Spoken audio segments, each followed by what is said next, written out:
Tranquility Base here. The Eagle has landed. That's one small step for man, one giant leap for mankind.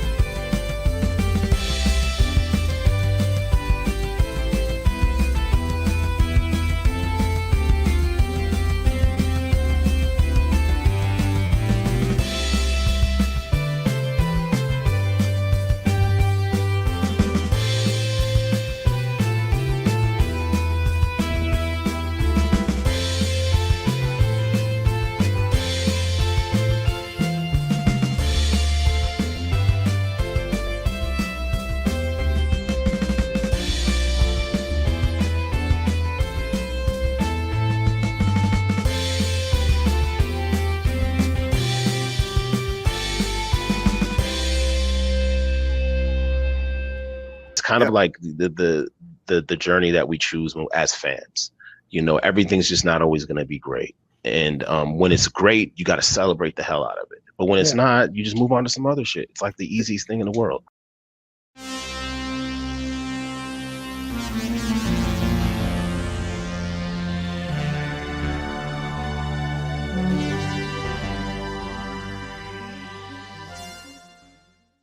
The only way that you can really stop this kind of thing is to arouse public opinion. It's very upsetting. It has a bad moral effect. Forced adversity.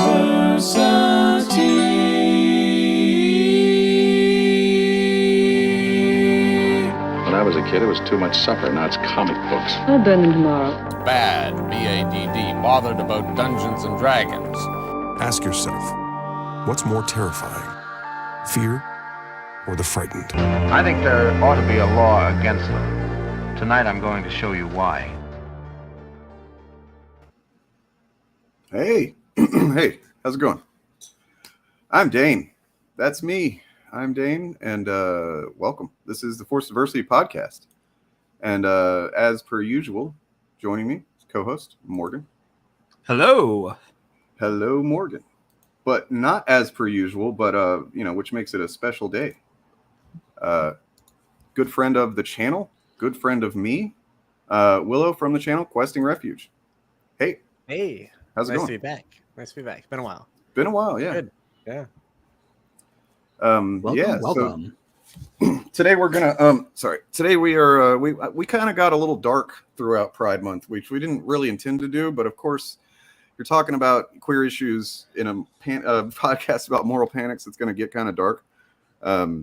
And we're going to touch on a couple of things here and there today, but like generally it's going to be a easier episode, a more chill episode. I think a fun episode. Even. Yeah. I don't want to oversell it, but more fun than the last couple of weeks. Yeah. Which is a low bar. Yes. I was gonna say it was a lot of pressure, but then you said it was a low bar, so I'm like, all right, never mind, we're good. I mean, I have fun talking about that stuff anyway. But oddly, like Yeah, fair enough. Yeah. So do I, but gotta spice it up. Sometimes I want creamer in my coffee. It doesn't need to be black coffee all the time. I never thought about that one.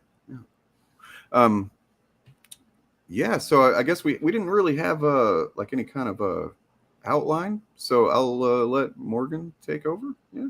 So I guess. Yeah. Well, first of all, Willow, what's been going on? Anything? Yeah. Oh, not much, just mostly just like transition stuff, I guess. I look different than last time for sure. And just things, life's been good though. Yeah. You're really some eye makeup that's like it's just fucking awesome. It's amazing. Yeah.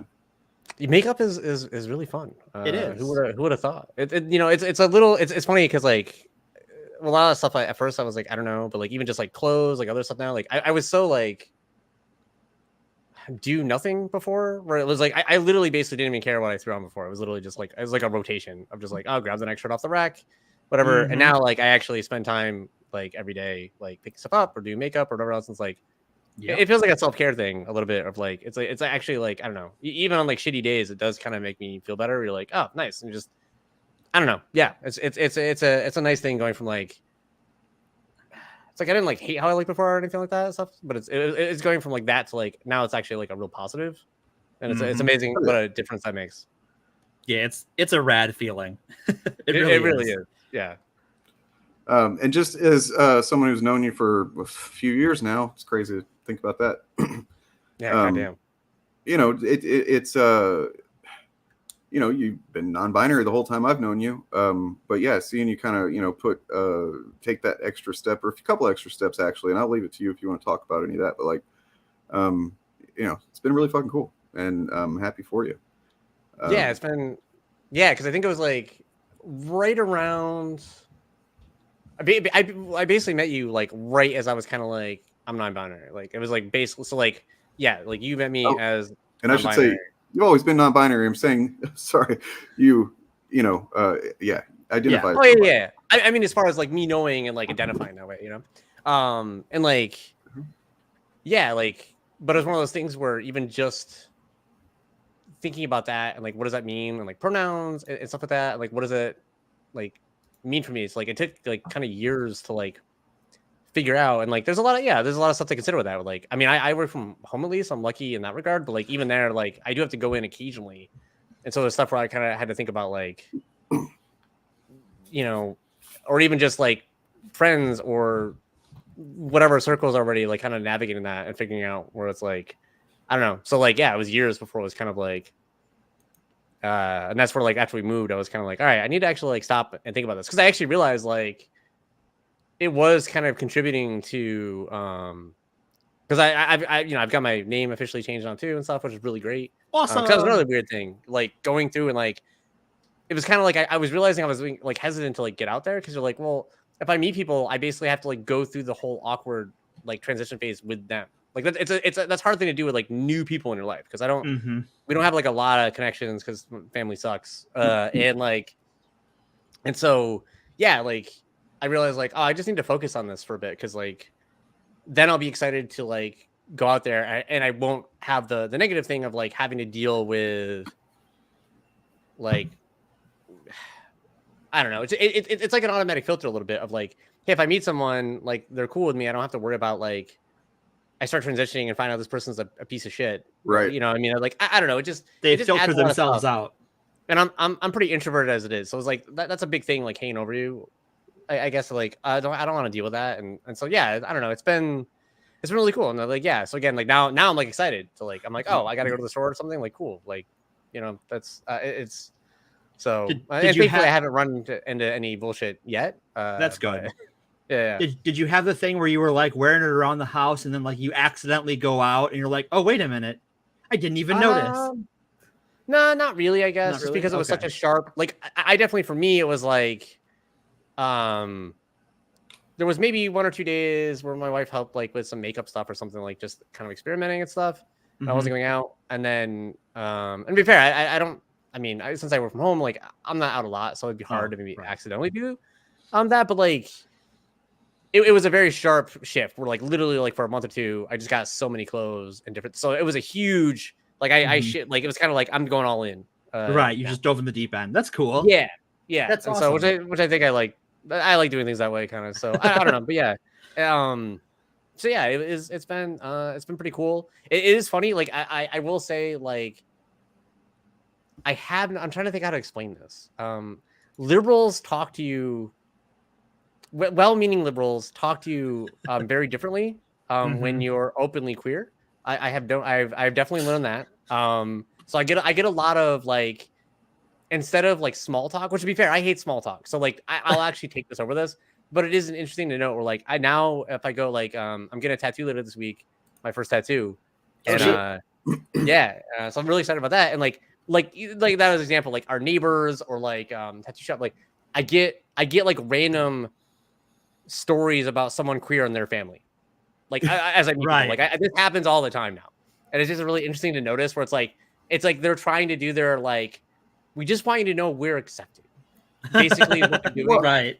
If I can, I don't want to defend liberals, right? But like maybe they're just kind of like, this is how they're trying to connect in a way, you know, like yeah. No, I don't know. It's not. It's fine. It's fine. It's just like it's just funny. It's just a funny observation of like, I don't know, especially because like it's not like I'm normally awkward in these situations anyway. It's just being like autistic and like small talk sucks. Like I said, I'll take this over that. But like, yeah, it's just a really interesting observation of like, and the or reason sometimes I it gets say that, really weird, like how much they really like. It's hard to put into words. But like they'll really emphasize it. Where it's kind of like what you do one story, they'll like kind of be like, oh, and I love that like there's a lot of gay people around. I love that like, and they're mentioning every possible thing they can. You're like, I get it. It's cool. Right? It's cool. Yeah.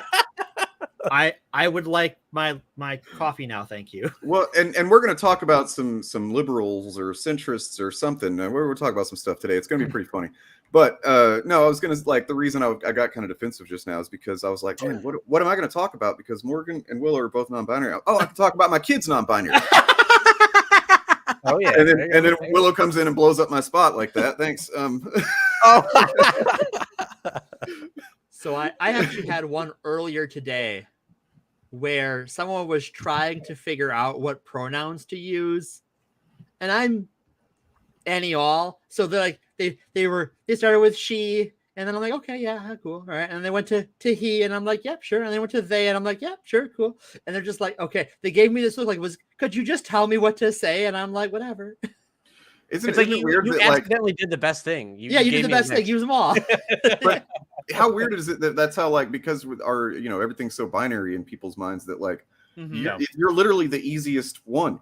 Right. You can't get it wrong. It's the multiple choice question where you cannot fail. It is a test you cannot fail. It's funny. Actually, that reminds me. One of the first like kind of affirming moments that was like accidental because like being non-binary and the fact that I prefer they and them and like that's the one that like almost no one's gonna automatically do that. But I had this one funny moment where it was actually for the name change. And so like, I was wearing my new clothes and stuff like that, and makeup and stuff like that. And I went through and I had to go through like a metal detector thing to get in like the courthouse or whatever. And like, each guard, like the guard who handed me back my a purse I had, called me ma'am, and the other one called me sir, like almost at the same time. And it was like, I was like, that's perfect. This is the first you did it. Affirming moment, like the accidental moment. There's balance in the universe. Balance the force. I have had a transition of my own. I wanted to talk about. Maybe you guys noticed I've designed a new AF logo for the channel. I don't know. I'm excited about it. It's snazzy. Yeah. Sorry. There's that. But the main thing that I need to mention is this is officially the first podcast or first stream of the week. There's going to be a lot of them throughout the week on different channels. Fandom Initiative, network type channels that are doing live streams for our Friends of Garrick week. We were going to do just a day of it 2 weeks ago. And then like the day before that, 3 of us hit a wall, just like, and it was me for Turf Nation and Organized Chaos. And it's like, I think it's so crazy. We all hit a wall like in the same day. We're just like, oh my God, I need to take some time off. And so we said, you know what, we'll do the entire last week of June. So like every stream, including our shared stream on Wednesday, the normal one, but also I could pull up the schedule in a minute, but basically I think every day this week between me and Bob and Turf and then DJ Eric's Reloaded, we're all doing one. And we'll be encouraging you, asking you to consider donating to the Trevor Project. You can do that with the QR code that's on screen. The link that is in the pinned comment in chat, it's in the description as well. And Trevor Project is very, very, very good cause and very necessary, unfortunately, all the time. But I imagine right now it's especially necessary because they, their primary focus is, resources for, suicide prevention for queer people, queer teens. I don't. If you need to be explained why that's necessary right now, then I don't know. Read a newspaper. Wait, do people read newspapers? I don't know. No. And newspapers are going to go, well, there's 2 sides to the discussion, you see. On the one hand, there's a group of people who wants to kill you all, and then there's you people who think that would be, bad if you were killed. And we want to find a nice middle ground between all of you dying and maybe not all of you dying. Experts are divided. Yeah. And we're going to get into that. By the way, if there's anything important, make sure you pay the paywall to see the article, Oh, yeah. So you got to pay. Yeah. Yeah, Jesus Christ. And both of those are good transitions into our topic today. Boo. I know. I'm out of here. Nah, you know what? I love all the trans. I still love, like, months ago, one of our kids still loves to be like, she must have seen this on TikTok or something at some point, but she was like, "Hey, Dad, you're a trans parent," and I'm like, and she just will randomly say that now. Like, it's great. Wow. I love it. She can see right through you, huh? Somewhere there's like a TV show producer that had that thought and they made a show out of it, and apparently it's pretty successul. I don't know. There's a show called Really? Transparent. Oh, Yeah. Okay. Huh? I'll have to check that out. Or I guess there was until because the main actor Jeffrey Tambor or whatever, I think he got in some trouble for some stuff. So Well, yeah, and maybe that's everyone. no fun. God damn it! That's such a common story lately as well. Yeah. Anyway, yeah. And by the way, I wanted to update on Cosmo Natalia, the kind of the comic ad that I ran before this.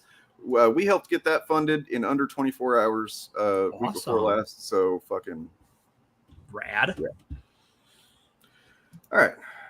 I will pass the baton, Morgan. All right.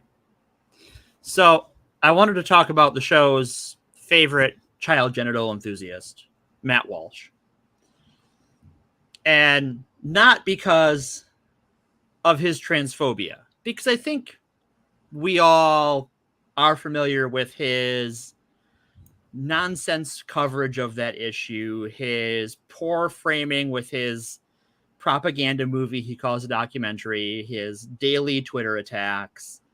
But last year he tried to pick a fight with some people, and it really didn't go his way. And I think that's because in his mind, I think he views himself as this kingmaker on the right now, that like he can direct the movement such as it is towards a thing and get them riled up. But I think he's really kind of just a jester in a lot of ways, who is loud and useful and not very bright.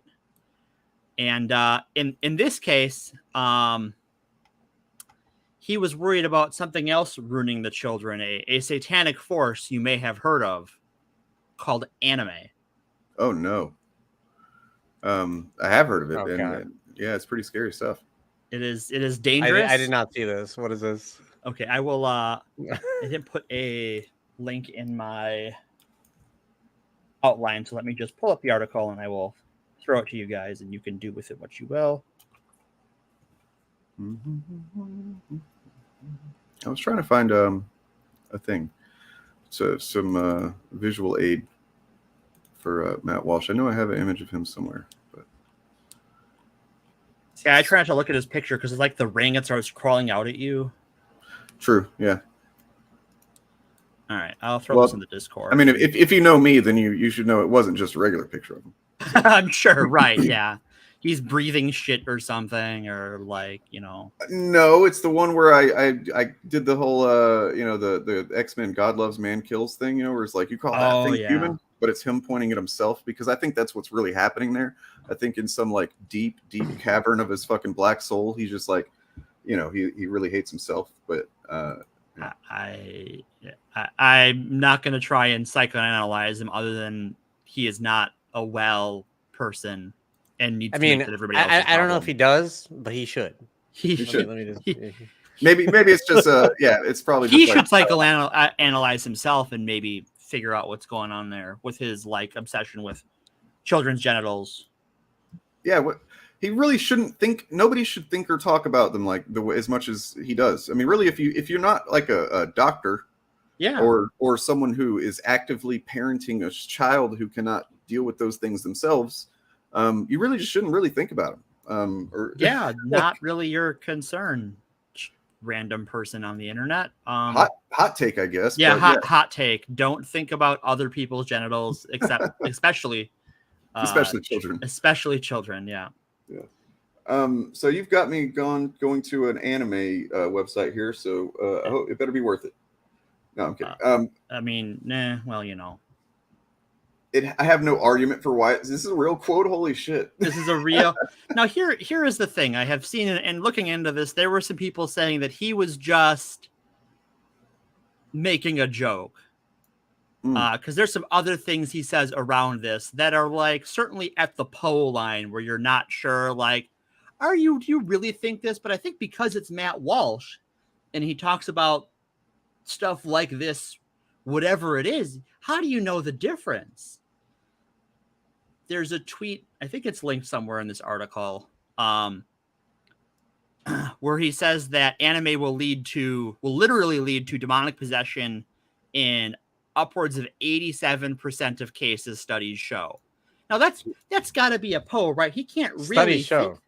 Yeah. Well, it's like when he tried to claim how many people were getting treatment for transitioning, right? How many kids were fucking names like millions of kids or something. Yeah, that's isn't that also like how many people worship Satan in Wisconsin or something like that? Right, and I was just gonna say it goes back to the D&D Satanic Panic, where the woman was like, "Oh, in this town in Virginia, it's like 8% of people," and the newspaper's like, "Where do you get that number?" Her response is, "Well, it's probably higher than that," and doesn't ever give like a source, and it's just like, "Oh, you're just unwell." Oh my god. And again, I'm really sorry. I need to figure out this cursor situation that happens with my screen sharing. It's annoying. So he says it just seems that way. He added he thinks anime is bizarre and creepy. Look, okay, I hate to agree with Matt Walsh, but no, I'm kidding. Not cancel Dane. He followed up that outside of rare exceptions, he doesn't think adults should be watching cartoons at all. Well, okay, that's pretty stupid. Pretty damn dumb. So, and I think this sort of gets to his whole, if you peel all of the onion away from his stupidity and all of the, like, because he's got a movement and some money and some willing accomplices pushing his trans panic stuff, that people buy into it more easily. But I think when you strip it away, it's just vibes. He's just got like a vibe, man. And he'll just make up whatever to justify his vibe. Yeah. I think you're right. Like he probably, if people would have been more accepting of this take, he would have just run with it. He'd have just run with it, right? That's the right-wing grift, right? Like that's what they do. They test the waters on stuff all the time. Yeah, right. Yeah. Well, I mean, that's what they do with all this shit. Too much. They pull it back, I mean, that's a little bit like, I know we're going to focus on centrism a lot, but that's a little bit why like centrism, or when like liberals give away a point, is so frustrating, because it's like, that's exactly like they're literally playing their game. Like they're looking for the thing, and you just said like, oh, maybe there is a thing there after all.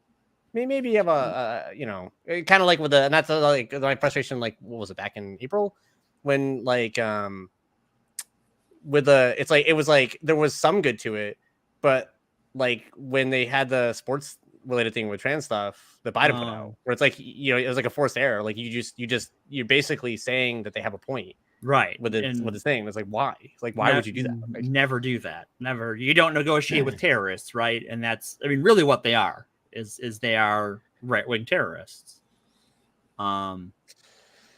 Yeah. I mean, in his case, he's literally, he's a stochastic terrorist for sure. For sure. There's no way to measure or I mean, at a certain point, like, people. It feels like it's not even that. Where it's like when you're literally like fucking cheering on people dying, it just feels like, how is that even like at this point? It's like you're just flat out like, I don't know. It's just it's so ridiculous. Like, well, how does a person get there, right? Like how? I mean, how effed up is your moral compass to go like, I am going to cheer on the deaths of these people and their suffering and treat it like a good thing? I was thinking about this, like, how we've talked about it a couple of times now, and we're going to talk about it more on the podcast eventually, but like Satanic Panic, apparently in the 80s, it was pretty easy to get one of those going, and to latch on to one that was already existing. Right. And we're going to get to eventually, maybe soon-ish, we're going to talk about the, the actual thing that kind of started the, what was it, the name of that school, preschool, McAllen or something like that? Oh, yeah, the daycare.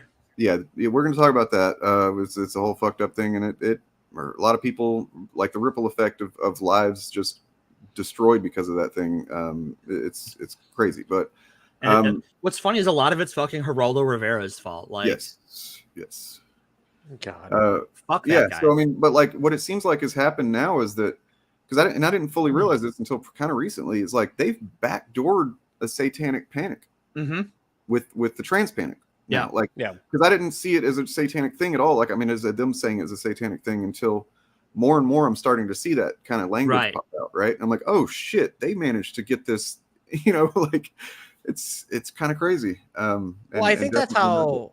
I mean, I guess I don't know for sure on other ones, but I bet there's a similar thing with other ones where like it doesn't necessarily start always as a satanic thing. Like maybe if you go back far enough, because religion being a little more prevalent. But like, I bet a lot of it started with like, oh, we have this concern, and then there's someone who takes that concern, runs with it, you know, playing it up as like the preschool thing, and with D&D, it literally kind of did start as a satanic thing because. Right. I mean, it started as like, you know, with D&D, it was like a kid, you know, took his own life, and then, you know, because he played D&D, that's what the mother pointed to, and then looked at it like, oh, there's little demon monsters in here. It must be Satan. Right. Yeah. But I think that's like because that time, like it'd be more because I like for me, I always see this as like, I'm trying to think of how to word it. It's like it's almost like it is like morally repulsive.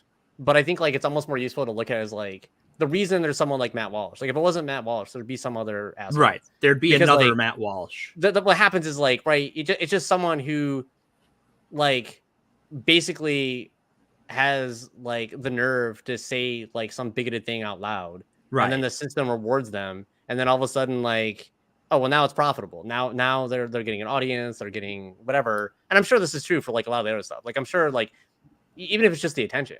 Like it's, you know, it's just like, so it's rewarding it. So it's basically like, okay, well, like, you know, as opposed to like, if that was just shut down, right? And it's like, hey, that's a clearly bigoted thing to do. We're not going to like spotlight this and push this narrative because it takes the media. It takes other things to push this crap to get to a wide, you know, thing. So I don't know. Well, yeah, it goes back to the whole YouTube dislike button is like, those are the same button. You just don't know it. They do the same thing. Yep. They just that got an emotional reaction enough for you to push a button. That's +1 in the make the algorithm show it column. Speaking of which, if you have not, please like this episode or dislike it. Or dislike it. They're the effing same.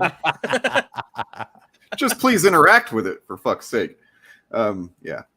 Because that's all what it's about. That's all folks. it is, right?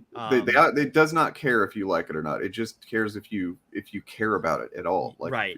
Yeah. It made you click the button. Easy engagement. I'm telling you, my one video where like it was kind of scary to see was like when I did the Star Wars one, I could literally see in the analytics that YouTube thought it was like hating on Star Wars, and so there was like this giant spike of like, oh, this is a new creator and you know hate, you know, and the anti-woke bullshit or something. And then when everyone like was mad when they clicked on it and it was actually more like, hey, this is actually kind of a positive thing and getting into this other stuff. Like I remember that. So it was literally like this huge spike where like over like half a day, you know, like I don't know, ridiculous amount of impressions, and then just immediately fell off. And I was like, that's kind of scary to see how easy. Like if I leaned into that.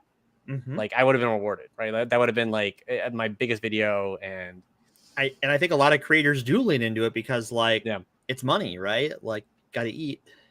Yeah, I think that's what it is. Like it can start small, where it's like you're saying something that maybe started like it's not even necessarily that bad, but you're like, I'll play it up a little bit for the you know, and then all of a sudden now you're down that path, just doing whatever. Yeah, yuppers.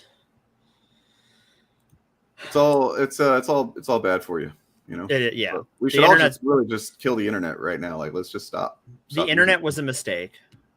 I really think some days I'm just like, this was a mistake. Well, I mean, the internet. I guess, you know, I don't know. Like, okay, but the internet now is so different. Than the internet. Like the internet was great before everything. It's such a great example of kind of like companies like buying up the commons, so to speak, where you had like such a decentralized. Like everyone just had their own little niches and stuff and forums and various things. And now it's all like a handful of companies. And now we're like in this hellscape. Right. Like, now it's this ad driven, interaction driven rage bait hell. Right, yeah, because everything is designed now to like counter, like they don't want word of mouth. They don't want other things. They want everyone to have to rely on the algorithm. They want their systems to be in control of like what you're gonna see. And so they just anything that gets in the way of like normal communication is like good for them. And it's just frustrating. Right. Yeah. YouTube's bad. No one should use you. Never mind. Forget I said anything. Actually, you know what's better than not using YouTube is in the description of all the initiative streams, or at least ones that I set up. I don't know if the other guys are doing them consistently. I don't want to throw them under the bus, but there are several links for Operation CHUDBLOCK. You can they're browser add-ons, because you know if you've ever tried to block a video using YouTube's like "Don't show me this channel" type of feature, it'll often show it to you again. Show it to you. Yeah. But if you download one of these free browser add-ons below, there's one for Chrome, one for Firefox, and one for Opera. Yeah, and then you can, and so a couple of them I think are actually video downloaders. So if you don't know how to download YouTube videos, then you can go ahead and take care of that problem too. Yeah, I've started to like. I really like. More people should do this, I guess. But like, I feel like a lot more creators, at least, in certain circles, at least, are doing a lot more kind of like sharing other people a lot. And so like, I've started just basically avoiding the homepage entirely, and so like I can just check the subscription feed, and I'll find new creators because people are sharing it. So now it's kind of like a small. At some point they'll probably fuck that up, so you can't. I'm sure. share Yeah, easily. they don't. But like for now, it's kind of nice because it feels like now my algorithm is like basically like creators of people I already respect, and I'm finding new creators through that versus like whatever crap they're trying to shove my way. Because lately it's actually funny. I feel like I have glanced where like I get the most random shit on my homepage now. And I think it's because I haven't engaged with anything they've recommended me in forever. So like YouTube's trying like, we're just going to fucking throw everything at this person to see. Just see. I got to click on something. Because I'm getting stuff that's like, it'll be a random person, like 10 views, 80 views, like just completely random videos now. That's like, makes no sense. I don't know why it's recommending them to me, but like, that's my guess. They're just like, all right, we're just try everything now. We don't know what you want. They had it for a while where it was like trying to give me Spanish language stuff. Just like interesting. I was just like, what the heck is this? I don't know how it thought that was the like. I barely speak English. I got this one language down. Took my whole life. Yeah. Well. Oh, so. Was there more in that? I did. Yeah. There was a thing about how apparently some other idiots have tried to use anime for their own bullshit. Eric Trump posted a tweet in 2020 insinuating that Google is manipulating Americans to associate mobs with anime after image results for Mob showed characters and screenshots from Mob Psycho 100. Well, I mean, I'm gonna blame the coke on that one though, because dude is a big fan of the cocaine. No, I think that's Don Jr. Is it Don Jr.? They're all the same to me. Eric is the one that that they like to hide because he's somehow more embarrassing. Do they not know? Do they not? You know what? Never mind. Sorry, my camera keeps glitching, so I just turned it off for now. All right, now only Willow can show their pretty face. Well, I mean that's warranted. It is, yeah. I don't have a camera. I'm cheap. We looked at cameras and then went, that's expensive, and then didn't. I'm just using my old phone. Like, there you go. Oh, looks good for a phone. Yeah, it does. No, the phones are actually really good. Like, you actually have to get like a pretty decent camera to like outdo it. So I was like, the only thing that's annoying is the cable is finicky, and then the battery. There is an element of like when it's plugged into a computer, you're kind of in a battery race of like eventually. Right. If you were going like for too many hours, this would die. It wouldn't be a good like all day solution. So there is one thing I wanted to sort of, in reading the reactions to all of this, from chuds and those like them,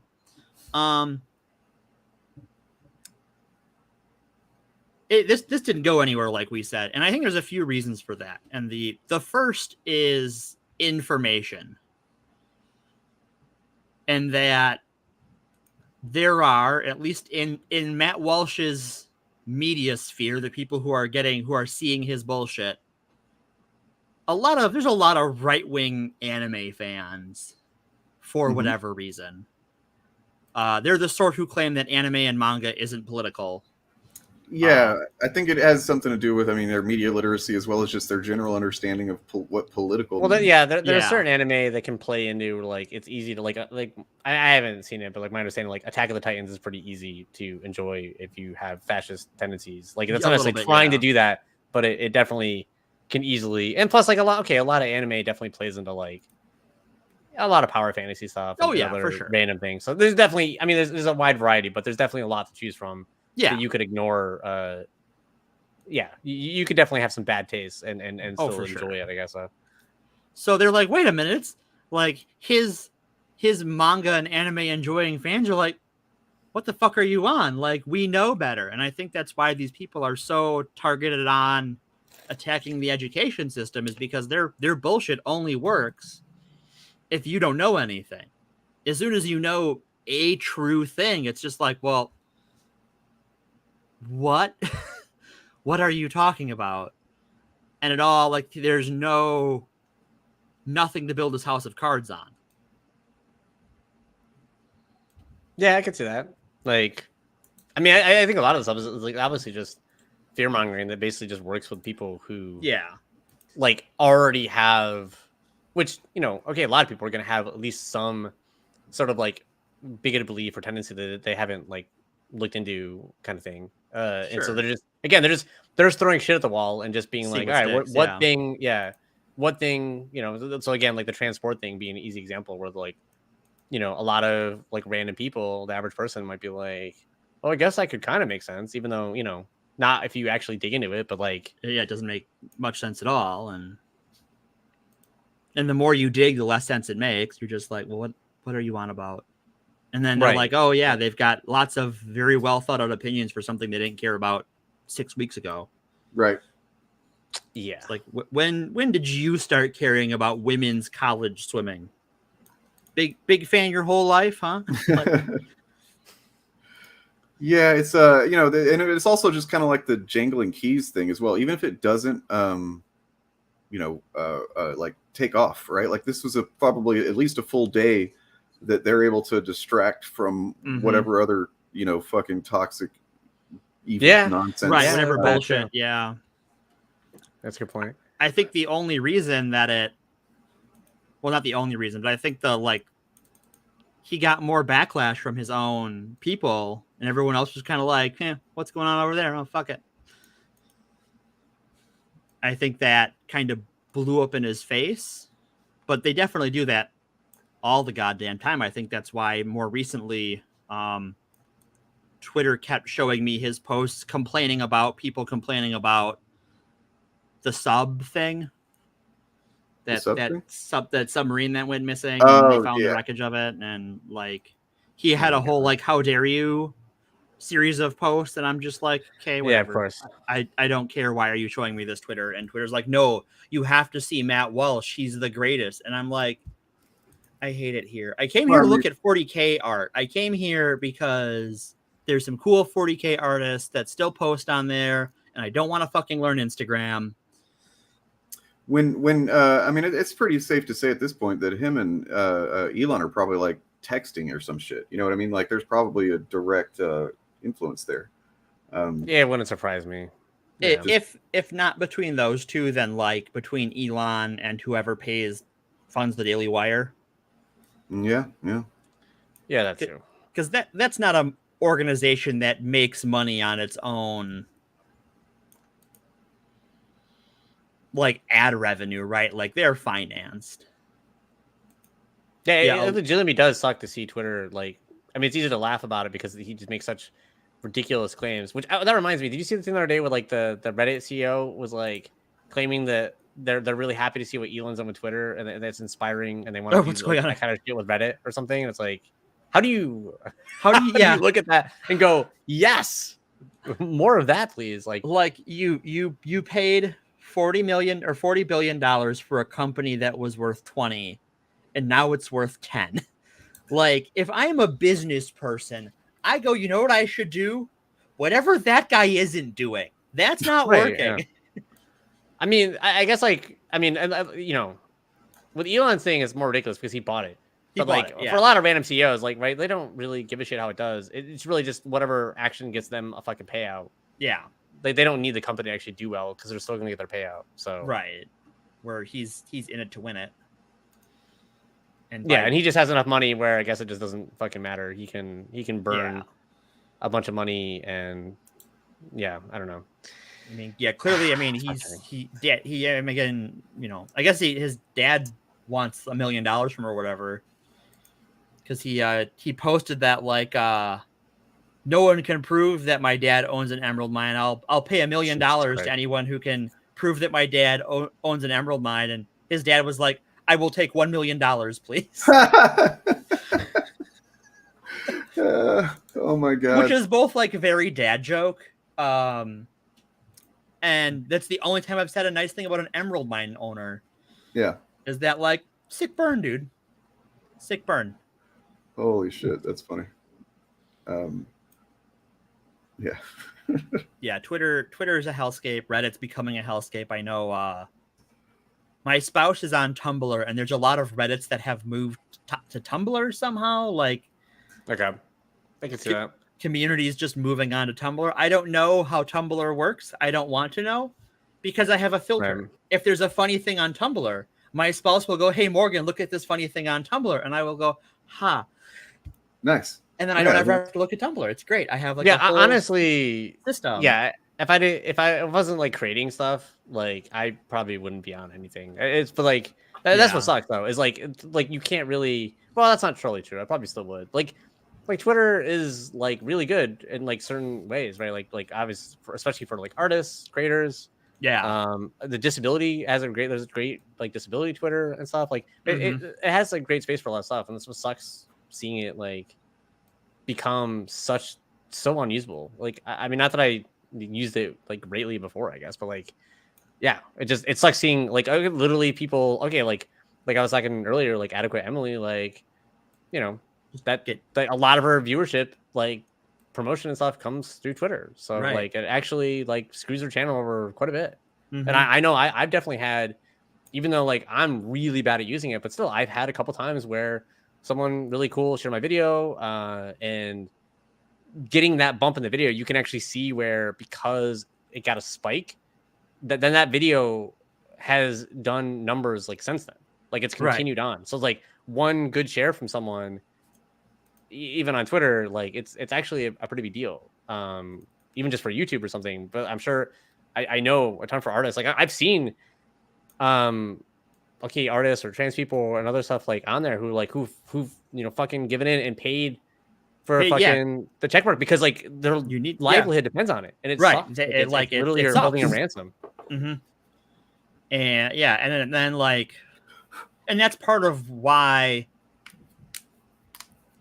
I think that's a feature, not a bug in some ways, because I think he wants the drama and the shitty comments and wants to drive people out of the platform.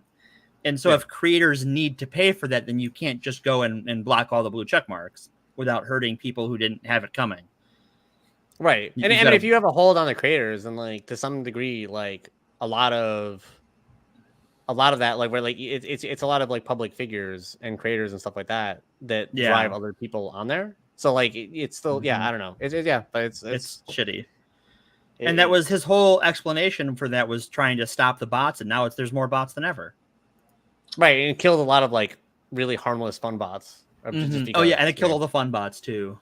Yeah. Oh, it did? I didn't. Yeah, didn't know about that. They changed the API, or they locked out the API, so you've got to pay for like the corporate check mark, which is $1,000 a month or something ridiculous. To get it. So he basically completely killed bots, like legitimate bots. Yeah.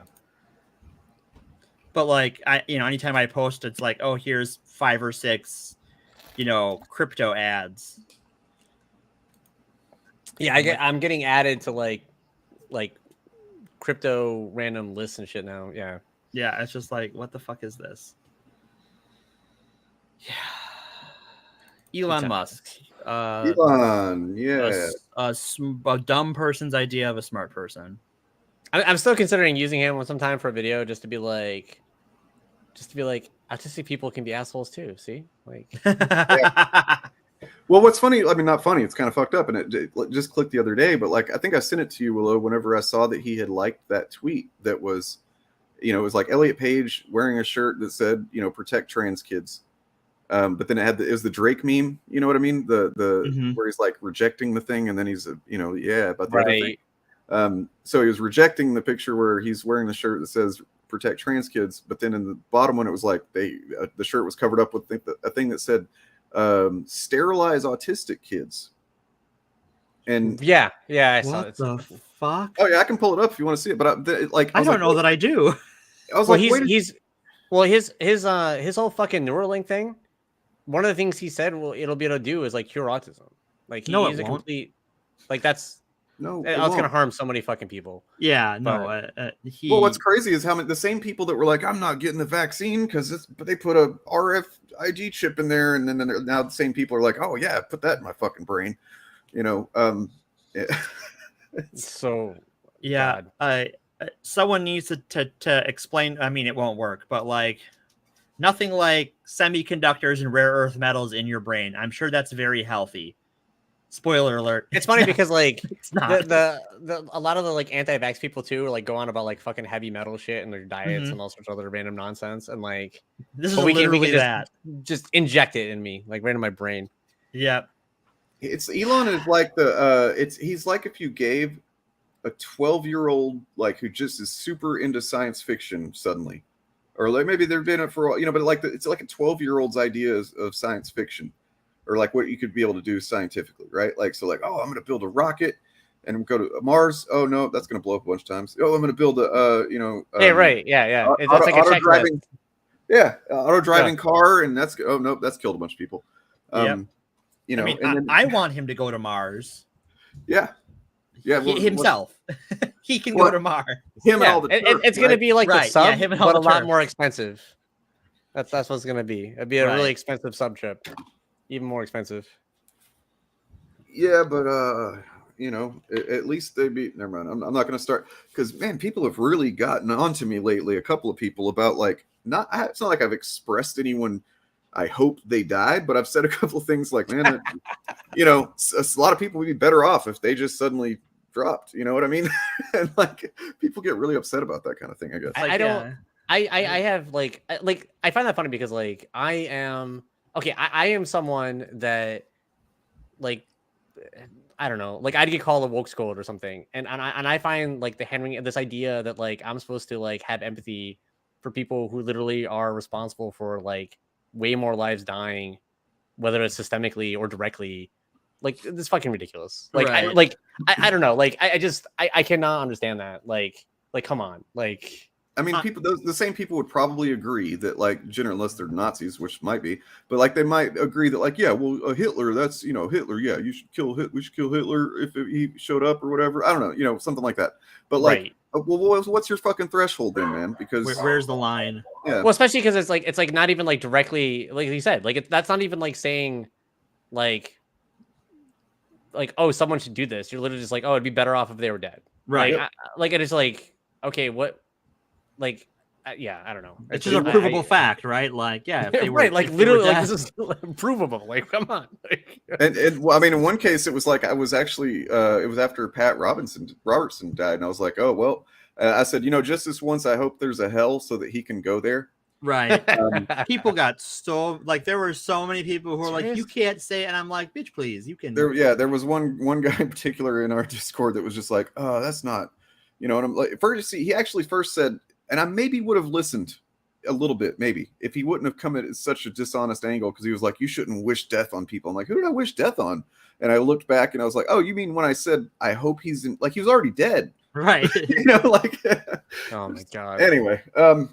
Yeah, it's that. Well, it's that centrism thing, right? Like we're gonna start working our way. Yeah, you know what? That's actually a great segue. That's a complete ridiculous centrist thing of like as if people aren't allowed to be upset, and like I don't know, it's completely ridiculous.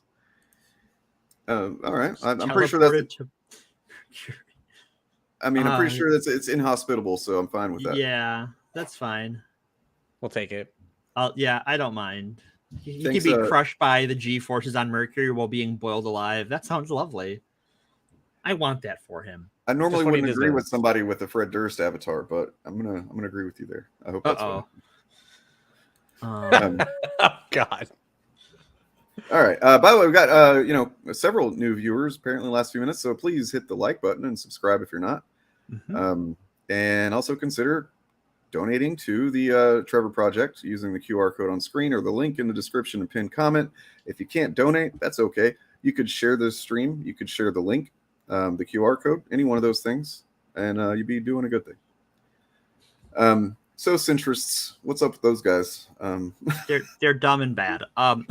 Well, I mean, look, they're right in between the two extremes. So clearly, they're the reasonable. I mean, look, I've studied a little bit of Buddhism, and there's the thing called the middle path, right? That's the one that's and I kind of subscribe to that to a degree, somewhat, at least in terms of my thinking about, but like not in terms of like ignoring evidence to the, you know what I mean? Right. Like you don't ignore things just so you can stay in the center of two positions that are very often arbitrary, or inorganically prescribed positions. So yeah, centrists are fun. So yeah, and I think that from a moral panic standpoint and a sort of the stuff we talk about on the show is that this, I'm going to call it liberal centrism because we see it on a lot of what we think of as liberal media.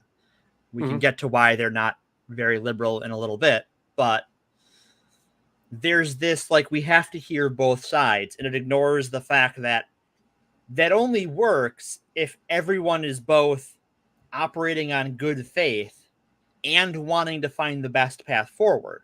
Right. If one of those isn't true for one or both of the sides, then we're just wasting time at best. At worst, we're treating false things as equal to true things, or lies being equal to potentially true things, or dismissing fucking human harm, which I just don't like. I don't like when that's like it. Yeah.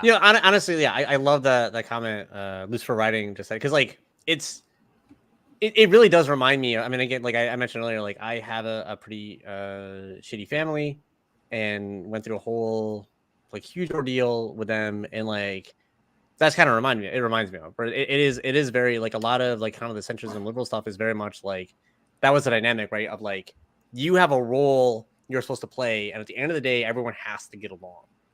Like there's no way to budge on that, and so you have to accept some pretty awful shit because we have to get along somehow. That's just the way it is. Right. And it's like, no, actually, like we don't. We're allowed to not accept some shit, and like this should not be happening. It's frustrating, like where it's like there's so many different forms of it that it's so messed up. How it'll be like, oh well, if only they did the right thing, and it'll be like, well, maybe the system shouldn't leave it up to like random handful of people to do the right thing. Maybe that means there's a flaw in the system, or maybe like. I don't know, or like debating, like opposite viewpoints as opposed to like, no, a debate would be like, we have 5 different viewpoints that are all different takes on solving this thing. Like we're like climate change or something random, right? Where it's like, this is already agreed upon. We all know this is a thing. So like, yeah, we can debate on how to go forward, but this idea that we're still going to waste time on the people who just completely ignore it. It's at like, that point, it's irrational, and it's the thing is that like I would assume that centrists, liberals, want to think of themselves as rational people. So it's like, well, then you need to act pragmatically and rationally. Right. But are. That's the thing. I think like it's uncomfortable because like they're going back to the like I just don't like conflict. Like that's it. Like it's uncomfortable to take a hard stance on what you're not going to accept. Right. And so it becomes this like, well, there must be a way for me to talk to them. It must be, and that doesn't mean I'm denying that like anyone can change, but that doesn't mean that you just like that doesn't mean that you just go along with shit. It doesn't mean that you like, I don't know. It's just, it's incredibly frustrating. Like, so I had a discussion with a friend of mine who is working very hard to overcome some of their past bigotries. And they were, when it came to like the pronoun thing, because there was an incident, we were out with a friend of ours, and our friend was getting some shit for some person, and when we're talking about it after the fact, the first friend was like, sort of realized in himself that his reaction was this sort of Midwestern politeness, where your first reaction when someone is making a scene is to placate to the person making the scene. Mm. Yeah. Yep. Yes. Exactly. Rather than be the bigger person. Be the bigger person. Don't. Well, yeah, but by doing that, by thinking like, okay, to placate this person who is making a scene, I am going to end up on their side against this person who is being harassed or attacked. Yeah. And he worked through that all on his own. Nice. He's come a long way. I'm very proud of him. Well, it's like, yeah, that's good. Yeah, really, you're just kind of, depending on the scene and the specifics of it, right? But like generally, I would say that it's the same as, you got a toddler that's, mad it can't have a bunch of candy or something that's going to throw a fit. It's like, oh, okay, here's all the candy you want, toddler. You know what I mean? Like, or whatever. I mean, except there's actually real harm to other people that could be caused. Right. And it reminds me also of like, I got in a lot of fights when I was in school back in the day. And most of them, maybe a couple weren't, but like most of them were me defending myself. Right. Yeah.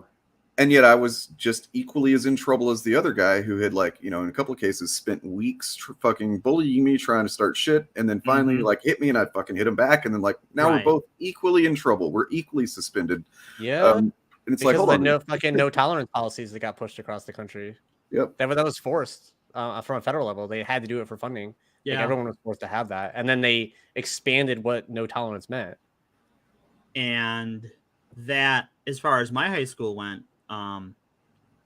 that took on some interesting mutations because there was zero tolerance for it, but the punishments weren't always equal. And because I went to school in a suburb where I and several other people were transfer students from the city. And so you learned pretty quickly that if there was a person from the city who got into a fight, especially if they were perceived as starting it, then they would be expelled, and the other person would get, if it was a local kid, they would get less severe punishment. And so it became, you sort of quickly fell into the culture of, if there was a conflict between someone you knew was from the city, it was always the other person who started it. If you were from the city too, you were just always on that person's side because the hope was then you are watching out for your back, and then who started it and what's right and what wrong no longer matters. It just devolved into this tribalism.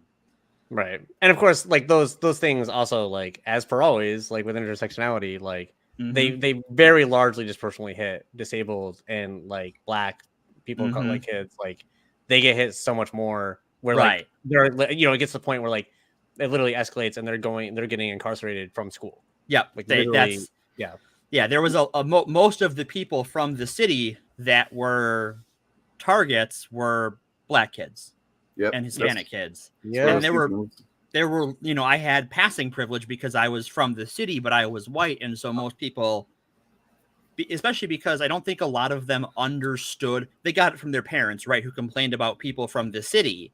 And so their kids thought people from the city were bad, but they didn't know why. Right. Well, that's the thing, right? Like, what's another word from the city, right? Is they're basically like, oh, they're really urban. Right. And what does that fucking mean to, like, exactly. And it's like, that's, God. Yeah. Well, and you mentioned the disproportionately affecting disabled and stuff. Like, now I just realized that, like, just now that I didn't know I was on the spectrum until a few years ago, but that's probably played a pretty big role in why I was targeted for bullying and stuff like that. Just like my interactions were weird to somebody, you know what I mean? So that kind of school to prison pipeline. It's I got hit. Yep. Yep. Yeah, I got hit like randomly in school like a number of times with like random like the zero tolerance crap. Yeah. I know in grade school and middle school I got in a number of fights. And then in high school I really didn't, but my best friend who is on the spectrum got hit hard and often and pranked, and this school never did fucking anything. No, of course not. Yeah. Well, No. I got bullied by teachers. Like some of the worst bullying was by teachers. So I'm not shocked. I've got to feed Gordy real quick, but all right, you feed Gordy. When I get back, we can look at some examples of actual questions from some, I guess, at least alleged centrists. A concerned centrist. Yeah, okay. concerned centrist. TM. Yep. Wanted to talk about some things, and just to give credit, these are questions that were sent to DJ, Eric's Reloaded, Eric Debunks, both great channels. He's been doing some excellent fucking, just like, stuff that it's sad that it needs to be said, but like he's got videos on like, for one, a few weeks ago before the Twitter thing, he did cis is not a slur. And then also apparently there's a lot of cis het dudes that don't realize that that cisgender is not a sexuality. And no, there's like, there's just so many weird things. I'm like, really? You had to make this? But yeah, so if I don't know, share some of his videos, they're great. But I'll be right back. All right. Yeah, and like I guess like I mean school is a whole big thing that I need to dive into more at some point. But like going back to like what's in our culture is like it's good that like Washington's better about showing stuff like that.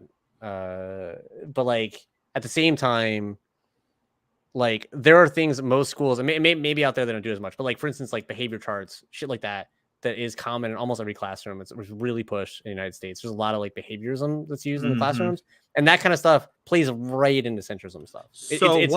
It's so harmful, like because it's teaching you to essentially not stand out, right? Because like if you are struggling, that's framed as like you get moved down this chart where now you're in trouble, right? Like what is behaviorism? I'm not familiar with that.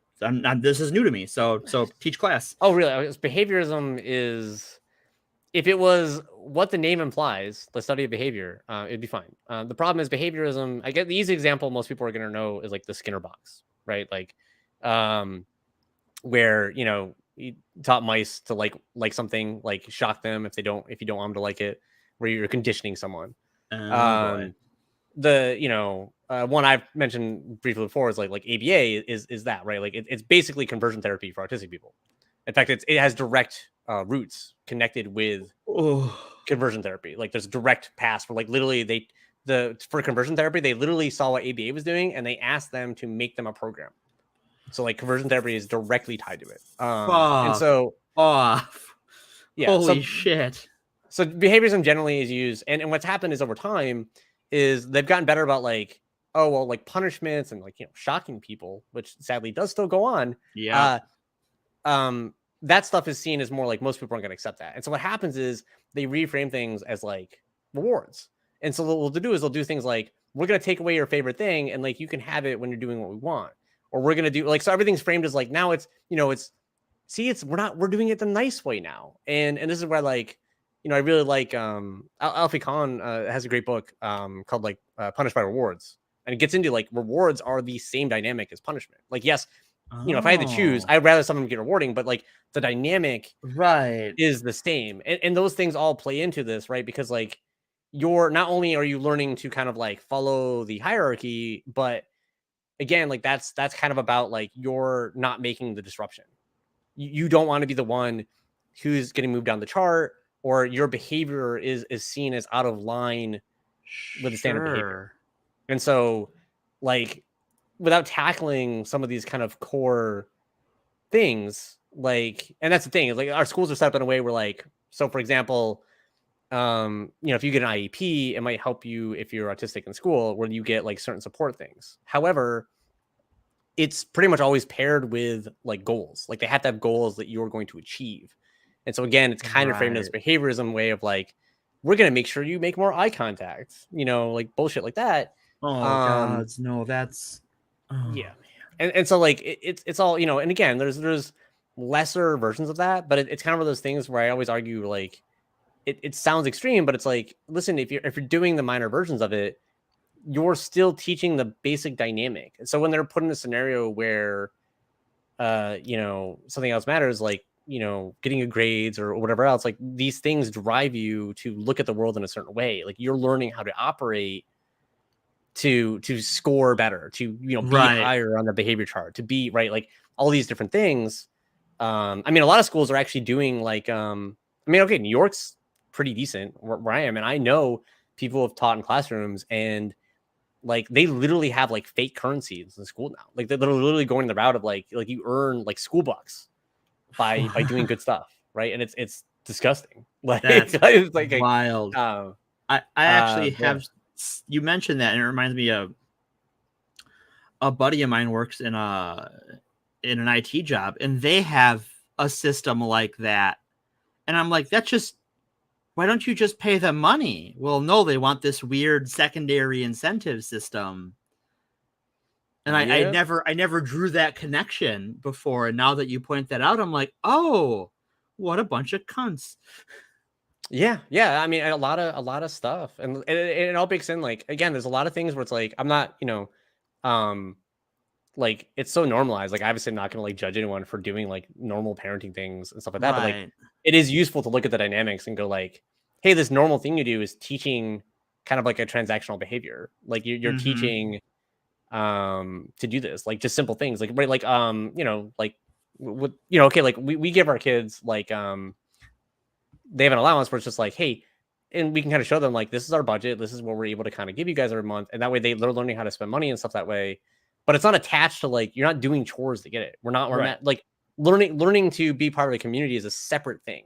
And what a lot of people do, like the simple thing is like, oh well, we're gonna attach chores to earning money because that's what the real world's like. And it's like, well, again, you're making, so now your community is a transaction. You're making it about it's a job, and it's like, we should be questioning that dynamic in the first place, right? Like people shouldn't have to work to live, right? Like that's that's a bigger thing. But I'm just saying, like a lot of this stuff is ingrained in us in very simple things as kids, and they all play into this like kind of centrism because again, like how do these hateful people get big positions and stuff? Well, again, the system rewards it, right? And so like they're playing the game, like they're doing exactly what everyone's told them since day one they're supposed to do to be successful.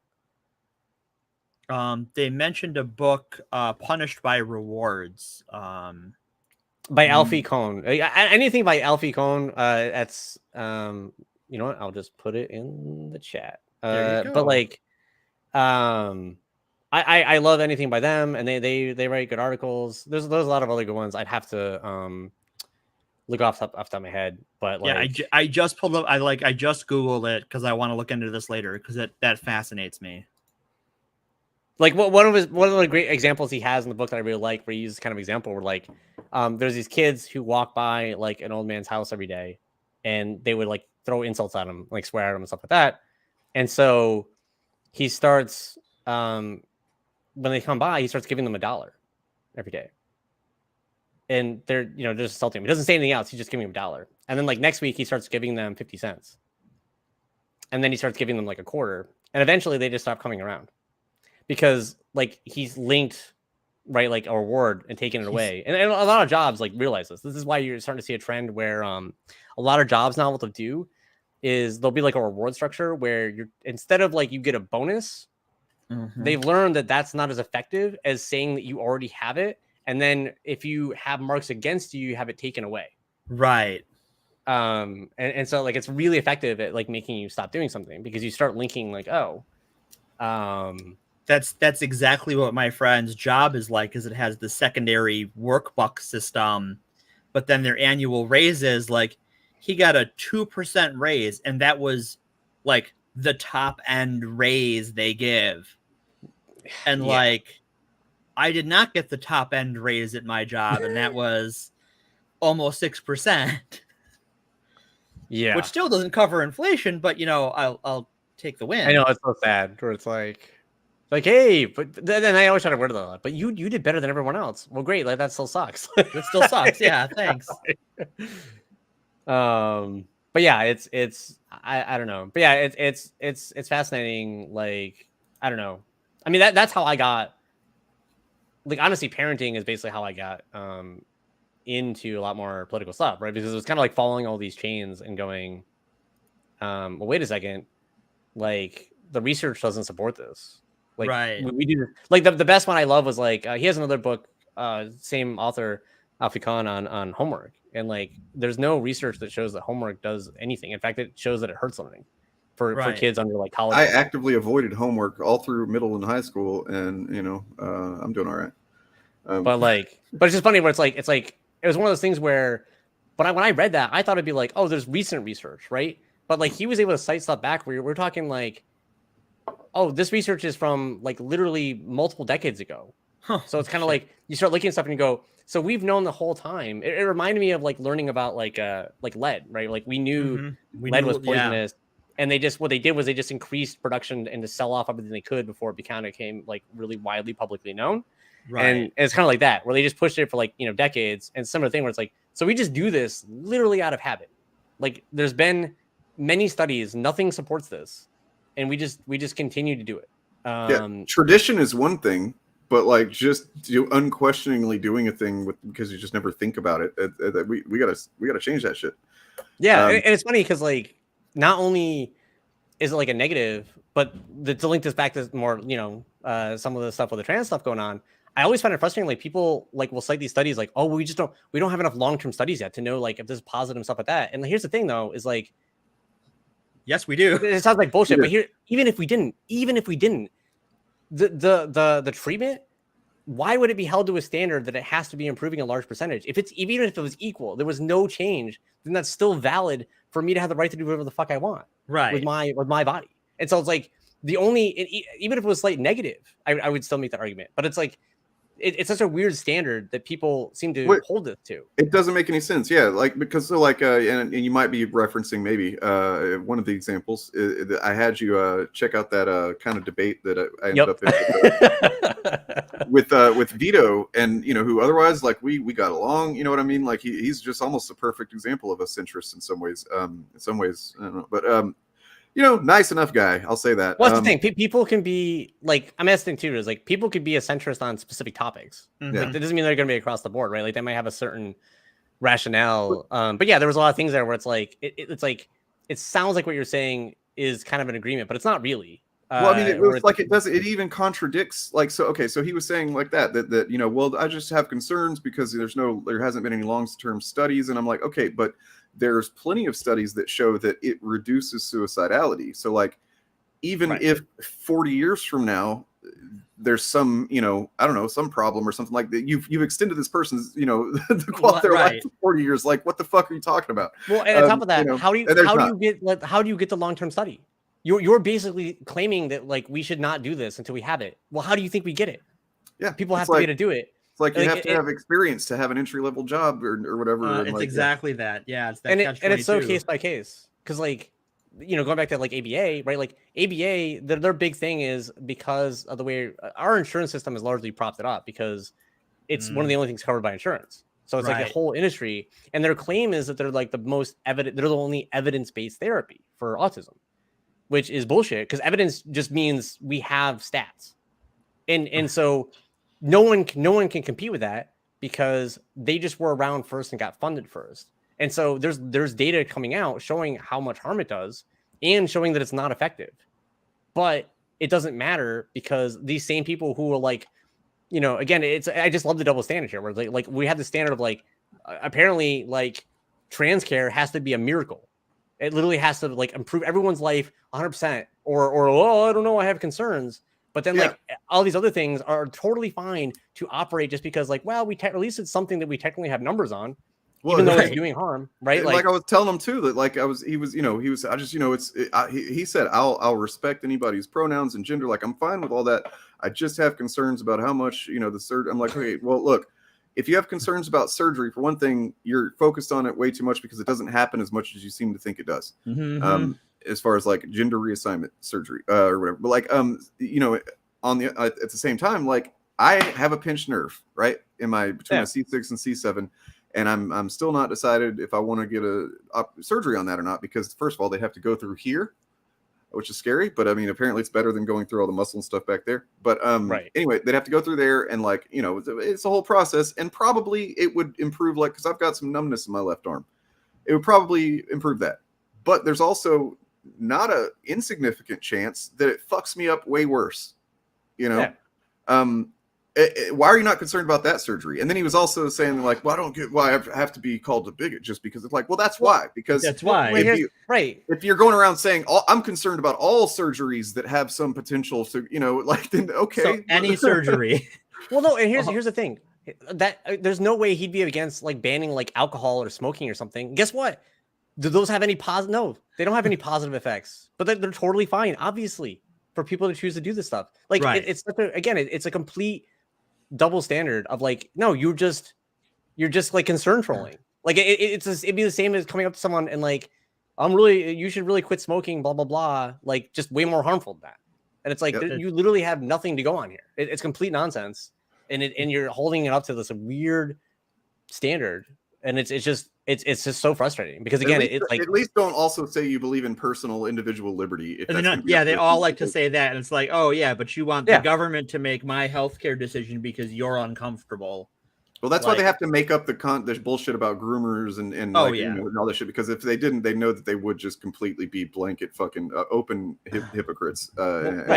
And because like all of the people who push that narrative are weirdly okay with like child marriage laws going away. Like they're very pro child marriage. Oh yeah. When you scratch the surface, like you don't really care about grooming and children's health care. Yeah, like and it's you know, going back to the even other stuff where it's like kids are at risk for like tons of stuff, and they're not willing to do anything about any of that because they want to keep the control. Like that's the biggest danger is going to come from like within your own family. Yeah, and they want absolute control. They don't want like any checks on that. And so I don't know. It's just I find it like just incredibly frustrating, these things, because it's like you wouldn't make this argument with anything else. You're just doing it with trans issues. Yeah. And it feels a lot like projection too, that like there's this weird, I don't want to like, if I is the character I am playing in this speech, I find something uncomfortable and I will find the nearest point of reference to tell you why you're wrong. And I think that's why, the surgery isn't 100% effective. And that scares me if I want a surgery. So I'm going to tell you that about whatever you're going to do for your transition healthcare, because all I know is it's surgery, because I don't know that like a lot of trans people don't have surgery.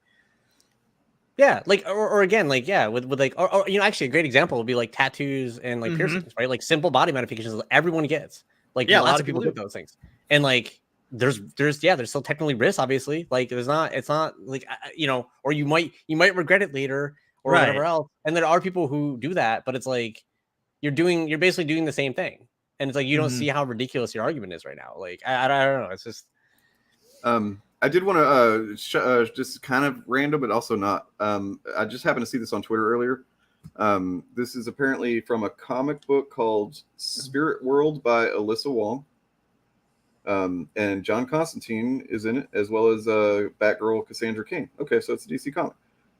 But so this is how it handled a trans character who is interacting with someone who does not respect their being trans. And this is people are praising this, and I think it's cool. I wanted to see what you guys thought. If you have to write a story that involves this dead naming, can you open it up so I can? Yes, I can. You rock. Whoops. All right.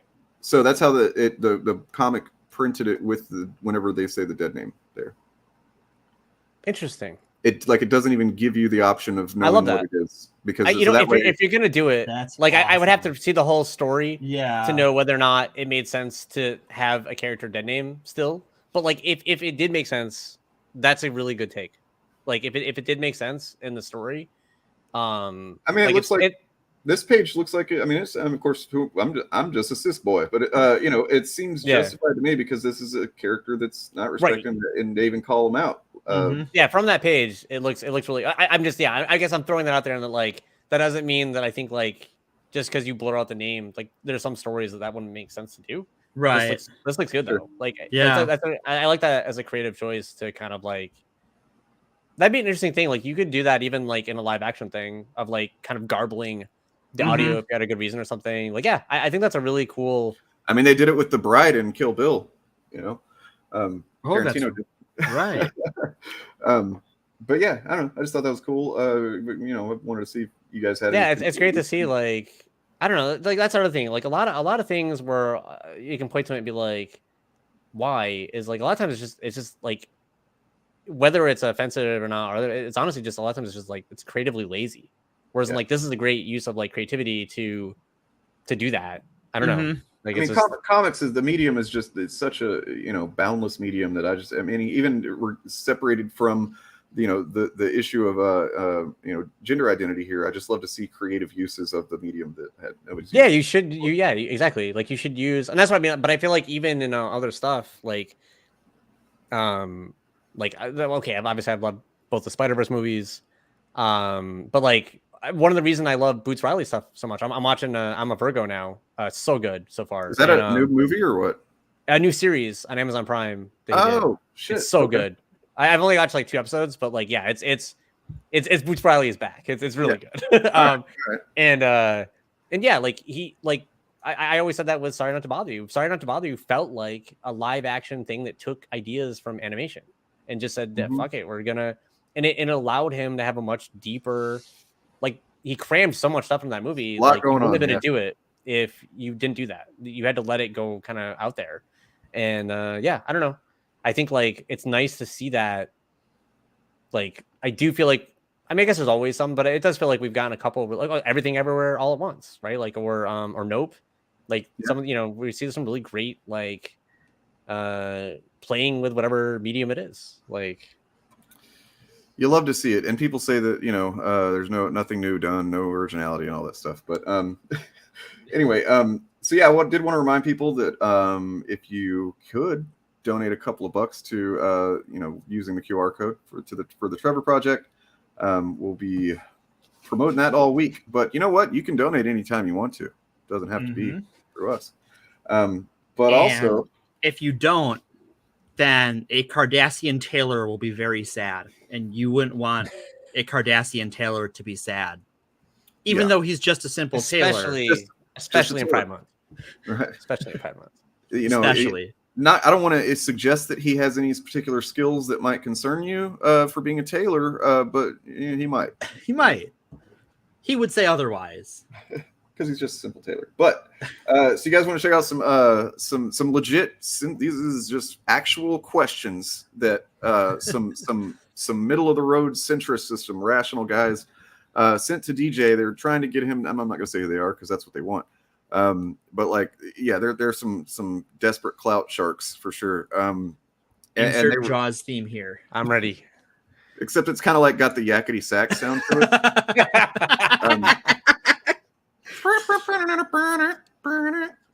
Yeah, so they sent DJ these questions as like a look. This is a conversation we want to have, and DJ is too smart for this. And but I just figured it might be interesting to kind of break these down and I don't know, the mind of a centrist kind of thing. So I've got them here. Let me get this. Shit. I wonder if I can edit this layout to make it a little bit more manageable here. Can you move us to the bottom and move the text blurb to the left? I can do. Did that not do anything? Damn it. Yeah, I think so. Bastard. Should have thought of that. There we go. Oh, there we go. Hey, that works. Good work, team. All right, so it's just several questions that they proposed to DJ that they'd want to talk about if he came on their stream. So how can we create a better understanding between the straight community and the LGBTQ plus community, focusing on our shared values rather than our differences? And now this might seem, and look, no shame, but if this seems like a reasonable question to you, I don't know, hit 1 in chat. No shame. Hit one if this is a reasonable question. I'm not gonna like put it on screen. I'm not gonna shout you out or anything. I'm just curious, is all. But yeah, and honestly, like this one's a doozy. Like there's a lot of layers. I feel there's like. layers. Like on my first reading, like my hackles go up, but I'm not quite sure what something is off about how this is worded, and I feel like I would have to spend an extra couple clock cycles going, what are they really asking here? Yeah, it's actually impressive for such a simple, like short worded question. Like how many kind of things are going on with this? And that's why, like, you know, the question often, like we were talking about earlier, like, are they even these people being sincere whenever they say this stuff? These guys, no, they're not. And like that may be why I immediately just was like spotting the red flags and whenever I first read them, but maybe I wouldn't have immediately known, or I would have given it a little bit more benefit of the doubt if I didn't know who these guys are. Was this their opening question? Because I feel like this really gives a lot away. If you're yeah, like it's like you pick, like if they picked a different question, maybe, but like this is an opening to me, which is like this was the first question. These are all in order, actually. I made these graphics in order, but so yeah, I don't know who wants to go for it. You know, like you want me to do it? You want to do it, Willow? It's like where to begin. I've been doing some reading on community, and as far as you know, that goes with the straight community. If you guys, since I am from the straight community, I can you can cisplain to us. All right, hush. I got this. Wait, did you get a cis pass from Dane? Do we have a cis pass? I think we get a cis pass from you. Yeah. Y'all are my sisses. So no, you're our sis. Sorry. Yeah, that's right. That's so confusing. It's really not. So better understanding between straight community and LGBT community. That's the first part of it. The thing is that there is no straight community. Whenever people talk about the African American community or the trans community or the queer community, you know, these types of communities are formed out of necessity, because very often, it's people that are like, you know, pushed out of their own families, out of their own communities. You know, they're marginalized. That's what the word means. And so, you know, there's this recurring thing of found family among you know, especially among queer people. And it's like it's a disingenuous framing in the first place, for a couple of reasons, actually. For that, and because most straight people in the US don't give a shit. Like you know, they may have some concerns here and there or something like that, but they're not like actively advocating, you know, for you know, any kind of crazy shit. The right wing is way overrepresented on the internet as far as like how loud they are, how much they, you know, how they're inorganically funded in a lot of cases, so they you know, are able to get further reach than they should if they were just like left to their own abilities.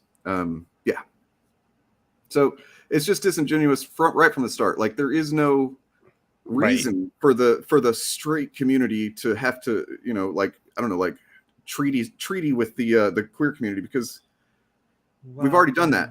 We've had that conversation. The conversation's been had. The you know, the marriage rights in particular for gay people have already happened. You know, of course, there are people trying to actively dismantle that, but yeah. So this is just, it's like if let's say DJ or somebody else. I don't want, because DJ wouldn't do it, but like let's say they asked somebody else this and they were like, yeah, I'll talk about these questions with you.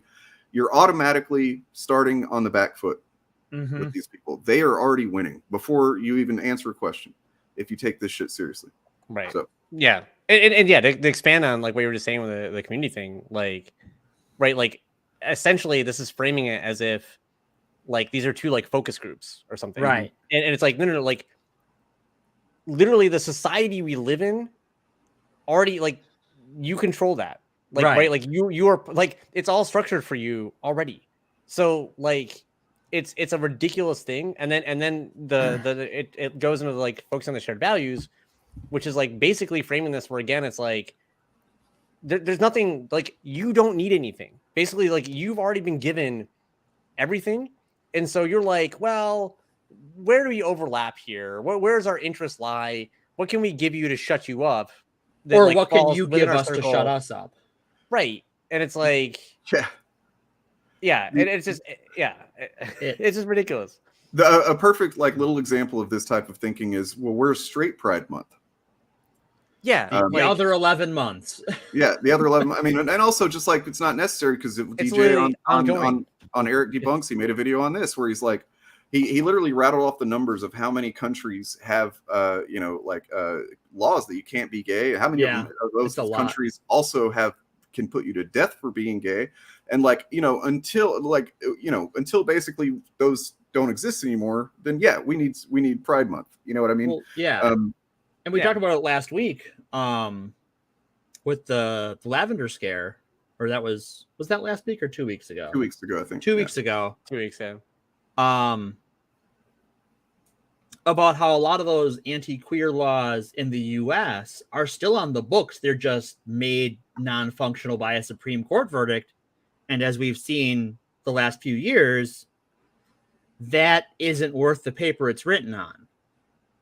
They can just change their mind. Yeah. And that all comes back. Yeah.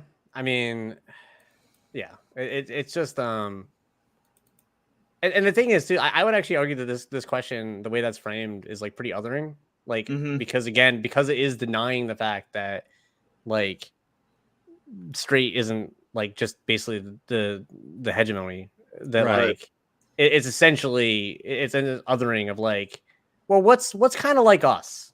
Can you tell us like what we should accept? Yeah. And you're right. And like also the fucking we're I'll include myself in the queer community because I like to say I'm somewhere down the line of the letters there. Just I'm the one that gets left off. But yeah, like they're the ones that are acting like something is a problem. You know what I mean? Like they're the ones that are resisting just accepting people for what they are. Right. If it wasn't for this stuff, as DJ said, on stream one time, he asked us he was like, look, how many times have we talked about me being gay outside of the context of this shit? You know what I mean? Like all this nonsense. Right. We just don't. And we wouldn't. We would be talking about comics. We'd be talking about movies and shows. Like it's because that these people are pushing these types of narratives and this type of bullshit that we even have to even talk about it. Like, so we have way more in common and we're fine. Yep.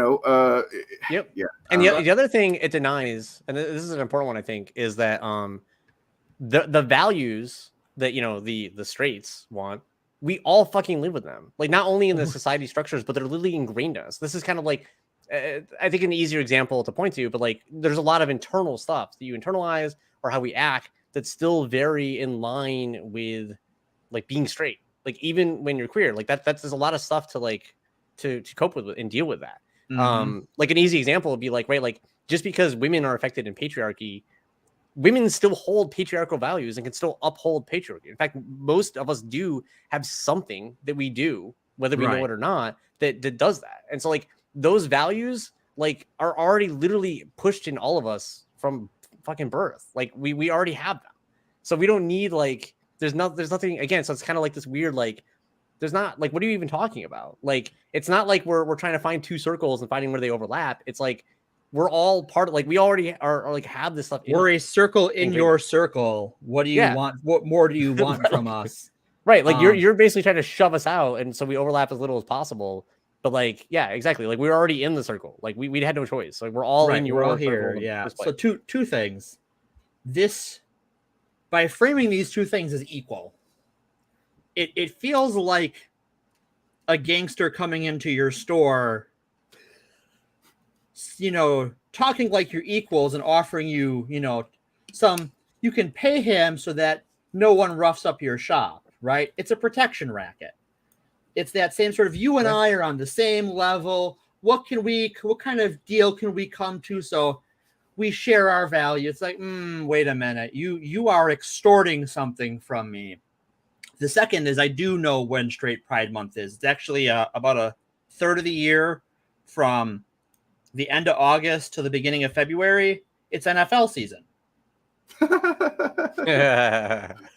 I imagine it's much more prominent for you there in Wisconsin. Like it is the state religion, yeah. Oh, yeah. Well, so I have to get my dig at the NFL in for the episode, as is required in my contract. And Wisconsin. And Wisconsin, yeah, the show's villain. We did get old Goatface in earlier. So, we did. Yeah, it's there is no yeah. When has any straight person had to? Well, I mean, they do. They're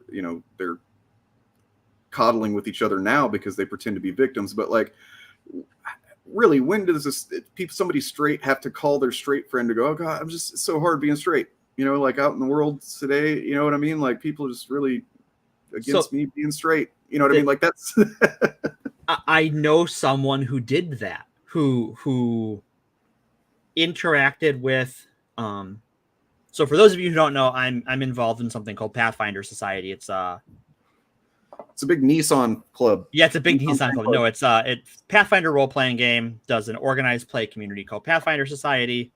I run the local group here. And we have a fair number of LGBT players. And someone who used to be more prominent in the community and is not pro-LGBT got in trouble with the store for being a shit and being mean to some people. And then he tried to talk to one of the other people in the group on the side, like, God, isn't it so hard that we have to do this? And their response was like, no, what the fuck are you talking about? Just like, I'd be willing to bet that anyone, because the only thing I can think of, right, was kind of like incel shit. And it's like if someone's complaining about how hard it is being straight, it's probably a man.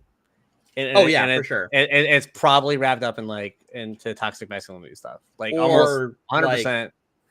Yeah, I guess I should have framed it, I suppose, with like any real oppression like affecting someone. And I mean, look, I don't. Okay, actually, there is some, if you want to call it oppression with toxic masculinity. There. Yeah, I for don't sure. know if that's the right word. Oh yeah.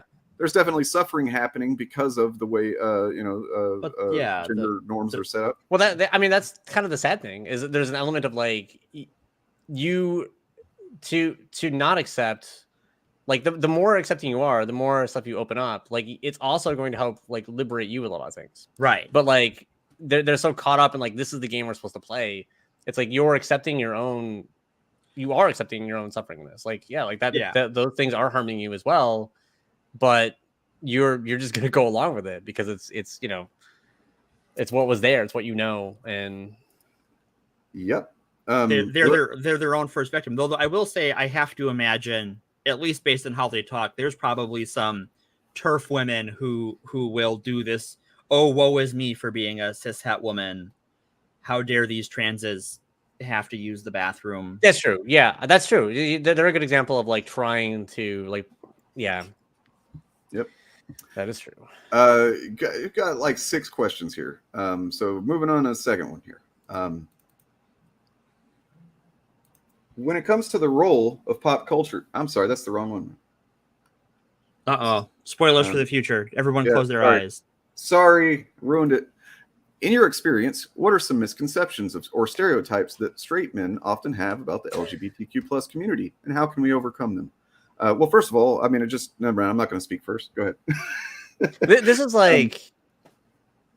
My first reaction is, I don't know, you tell me. Like, what are some things you think about me? Why do I have to explain that to you? Yeah.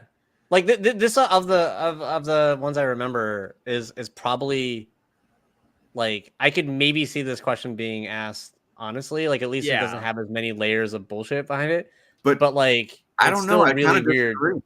Because I think that I think this sets up DJ or whoever, it sets the other person up as kind of like, oh, well, I think that, sometimes, and then like, oh, so, I don't know. I can just see it being a very kind of a trap. You know what I mean? Like, no. That's a good point. Yes, it does. If you actually didn't flip the question on them or ask for it, it does put it up where like, oh, so you're admitting this is a thing.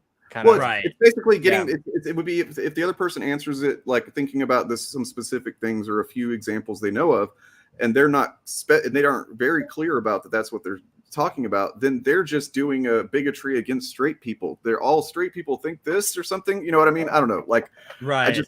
I didn't even think about it that way. Yeah, maybe. That's I think I thought of this question kind of like right when I do media analysis, I do stuff like this where I might be like, okay, this is a trope. This is the stereotype. This is the problem with that.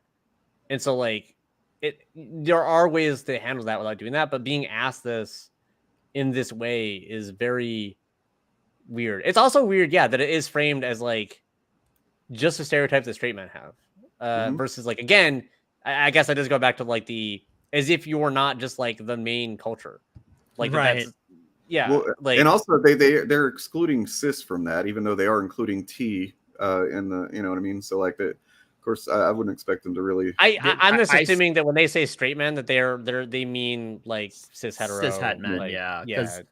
I doubt these people think, which is already some trans problems men. with that. Especially trans straight men. I don't think they are even aware that trans straight men exist. Yeah, that concept might make their brains pop. Because in general, I think even in LGBTQ spaces, I've noticed that trans men are often more marginalized and forgotten about. Sometimes hilariously, we're like, people will go like, you're not a woman, you're a man, and a trans man is like, thank you. And they're like, oh shit, I was trying to do transphobia, shit. Right. Yeah. And I think part of that's just because like trans women have definitely been more of the focus as far as like the fear mongering. So, and like even in like when we think of like drag culture and right. Well, I also think that like depictions in movie, it's normally trans women. I think trans women and non-binary to an extent like are a little bit more disruptive to some of the norms. Like I think it would be easier for them to understand why someone would want to be a man, because man's the top of the patriarchy and blah blah blah. And but like other is like you're denouncing your kind of like, oh, why would you ever do this, kind of. Must be something like, wrong. I don't know. Lucifer's over here breaking this thing down in ways that I didn't think about, by the way. Lucifer's on fire tonight. Yeah. Lucifer's typically got some pretty great takes. Yeah, so it's true. And like what this all points to is just they are setting the framing. And this is like, kind of speaks to like my thing has always been with chuds on YouTube and stuff, is like I will never accept their terms at face value when it comes to like debate or discussion. It's like I don't, I want them to break down the words that they use. If they don't know what those words mean, then why the fuck should I talk to you about them? You know what I mean? Like you're the one that's got the problem with things, so you need to defend that. How about like if I was going to respond to these questions, I would probably say like the challenge for even a discussion, right? I'd be like, no, you write down exactly why you think me or my friends or whoever don't deserve respect or rights. You tell me exactly why that is, and we'll talk about that. You know what I mean? It is interesting that they use straight men here instead of straight community, where it's like you're kind of giving away. That gives away the ghost, yeah. By community I mean straight men. Right. These are probably the same sort of like I'm just getting the same sort of vibes that you get from someone who is like, is it gay to love your wife? I'm getting that vibe from these questions. Just do you think these are the kind of guys that like don't wipe their asses because it's gay to touch your butthole or something? Like, is that probably? Oh God, I didn't want to think about that. I've heard about that. I didn't know that was a thing, but apparently there's. I have just heard about that now, and I wish I hadn't. I mean, maybe it might be a little bit of a meme, but I think that's probably. I think it's probably more prevalent than you think. Sadly, I think that's one that has some merit to it. Why didn't I put whiskey in my coffee tonight? Is it gay to have a clean butthole? No, get a bidet. Scratching you, asshole. It's like use a bidet. How about that? Is that right? Anyway, yeah. So that one's dumb. And it's dumb. It's all dumb. Spoiler: they're all dumb. They're all dumb. Yeah. Okay, now this one, more in the. Oh, here we go. Yeah, this one's another doozy. Oh boy. And I bet Willow has some stuff about this one. Yeah, this is right on my alley. I was gonna say this is your. When it comes to the role of pop culture in promoting diversity and inclusion, period. How can we distinguish between genuine representation and tokenism, and why is it important to do so? Like, what I find especially frustrating with this is if you take this at like if I talk about like, okay, I might talk about stuff like the way corporations do stuff or something. There is an element that you could take out of this of like a genuine discussion about how, okay, for example, autism gets used a lot. The reason we see this influx is like, it's not just because it's like trending or something, but also because it's a really easy way to basically portray a disability without having to hire someone who's disabled really cheaply, because you can just really pick any actor and you're good to go. You don't need props. You don't need anything else. You literally just, right. And that's an example of, right, of like, if you were looking at, does the company mean this? Well, the answer is probably the company almost never means it. Right. Like the individual creators might, who are involved in the project.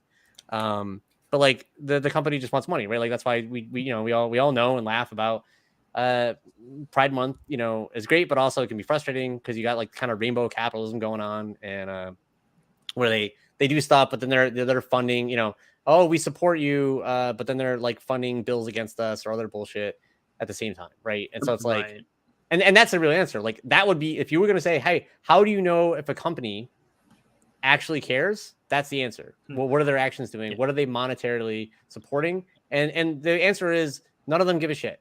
On the executive, on the bean counter level, no, they don't give a fuck. Right. Like, and like I've that's always why, like, said, so writers, like individual creators, they do. But like when we talked about the queer representation in comics earlier in the month, boy, that seemed like a long time ago when times were good. Wow, let's go back to that. Let's just do a podcast about that. 8 years ago, also known as 4 weeks. But yeah, like when we talk about Marvel, like, I mean, I guess maybe some of them probably care to a degree, but like, is that their main priority? No. On some level, it's cynical. On some level, it's like, okay, focus groups say that this is going to get us certain more readers. But then you've got the creators that we highlighted when we talked about, Vita Ayala, Leah Williams, that are like, clearly you read these comics and it's like they care a lot and they are pouring their own experiences and perspectives into this. Yeah, and that's why I always say, like, I always, even a lot of things I'll say that where it's like, you can celebrate the representation, but I'm probably never going to celebrate the company specifically for doing it, because I know they don't give a shit. Like that's not, I don't really care about that. So like that's the main thing is if you were really having a discussion about it, it would really be along that line. Like, but they're obviously not doing that. And then this weird, focus on tokenism. It's like, and that's really frustrating because obviously tokenism is a real problem that really does happen. Well, I mean, it's pretty. There is a definition for it too. That's the frustrating thing. We talk about freaking what's his nuts. Derek. Yeah, Derek August, and how he calls everything. He's literally said that, like, if it is another version of a character, whether it's a recasting or a legacy character or like an adaptation casting, then it's a token. And it's like, those aren't what a token is at all.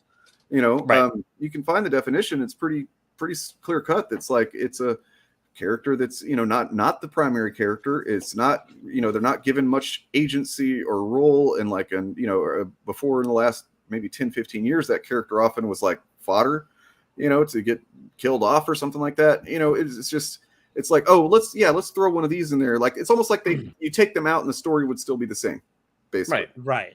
And that's not like, what Miles Morales is. That's not what, Yeah. Well, yeah. And that goes back to like, so then to look at like what's genuine. And this is where it's like, I don't give a shit what's genuine. Like going back to like what I said, like the main thing was, right? Like, I don't expect like the main money behind this stuff to be genuine. Like it's probably not, but something could be. Here's the thing, right? Actually looking at a bunch of representation stuff I've done, a lot of times the best autistic representation is not on purpose. A lot of disability representation I like probably wasn't intentional. It was probably literally accidental, right? Like I'm working on writing about the Willow film right now, and like one of the things I found out when I was looking up for that was like they wanted to put these giant ass earlobes on all the Noan, but it just ended up being not practical and it got in the way of the costume and stuff like that, and so they ended up not doing it, and that would have been horrible. Like that would have been like worse representation. And so like there's a lot of things like that where like good representation half time is like purely accidental. And so like it's actually rare that you see that they try to do it and it's good.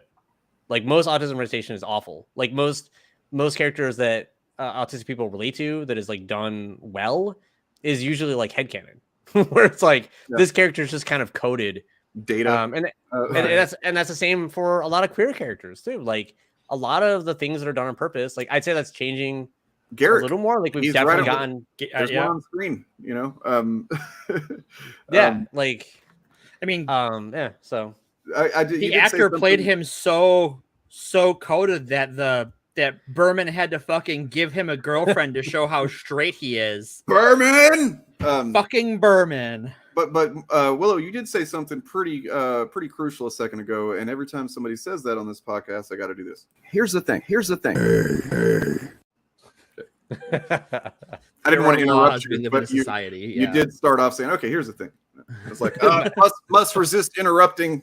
But yeah, so it's and also the genuine representation thing. Like, there's no way to know because so let's say these are really subjective. And the only way that you could possibly know is if the creator said that I genuinely believe this, and then it's still you have to just trust the word of that person, right? You know, and it's like it's so many false framings in this that these guys just and some of it I would think they maybe don't realize is a fallacy. Like I think overall that these are pretty bad faith, but I think some stuff within them might just be they don't even understand it's a fallacy. Probably. To ask that kind of question, like this question might be one of that where the way they understand the word token, this idea that like again like our culture in general really focuses on like intent instead of like where it's like what's the best way to tell intent is like looking at the pattern of actions. Well, and then not guessing what they're thinking, not guessing like I don't know. Yeah, it's just a weird. When you it's a useless question. Like there's no. The last part of the question, though, I wanted to hit on too, because for one, it's not to you. It's not important to you. You guys make it, these guys make it all about like, how does it feel to them? Does this come off as forced? Is it heavy-handed? It's like, it really doesn't. Your opinion on that doesn't matter because it is so subjective. The opinions that matter are the people being represented, the perspectives being represented. Right. They get upset about one character, right? I'll use Reva from Star Wars. As because that was the big furor around her. Yes, yeah, like that's one character in a whole show where the lead is a white guy. The person he is protecting is a white girl. The bad guy is a white guy voiced by a black guy. Like, well, but you got to you understand that she was a bad actor, and there's never been any bad acting in Star Wars.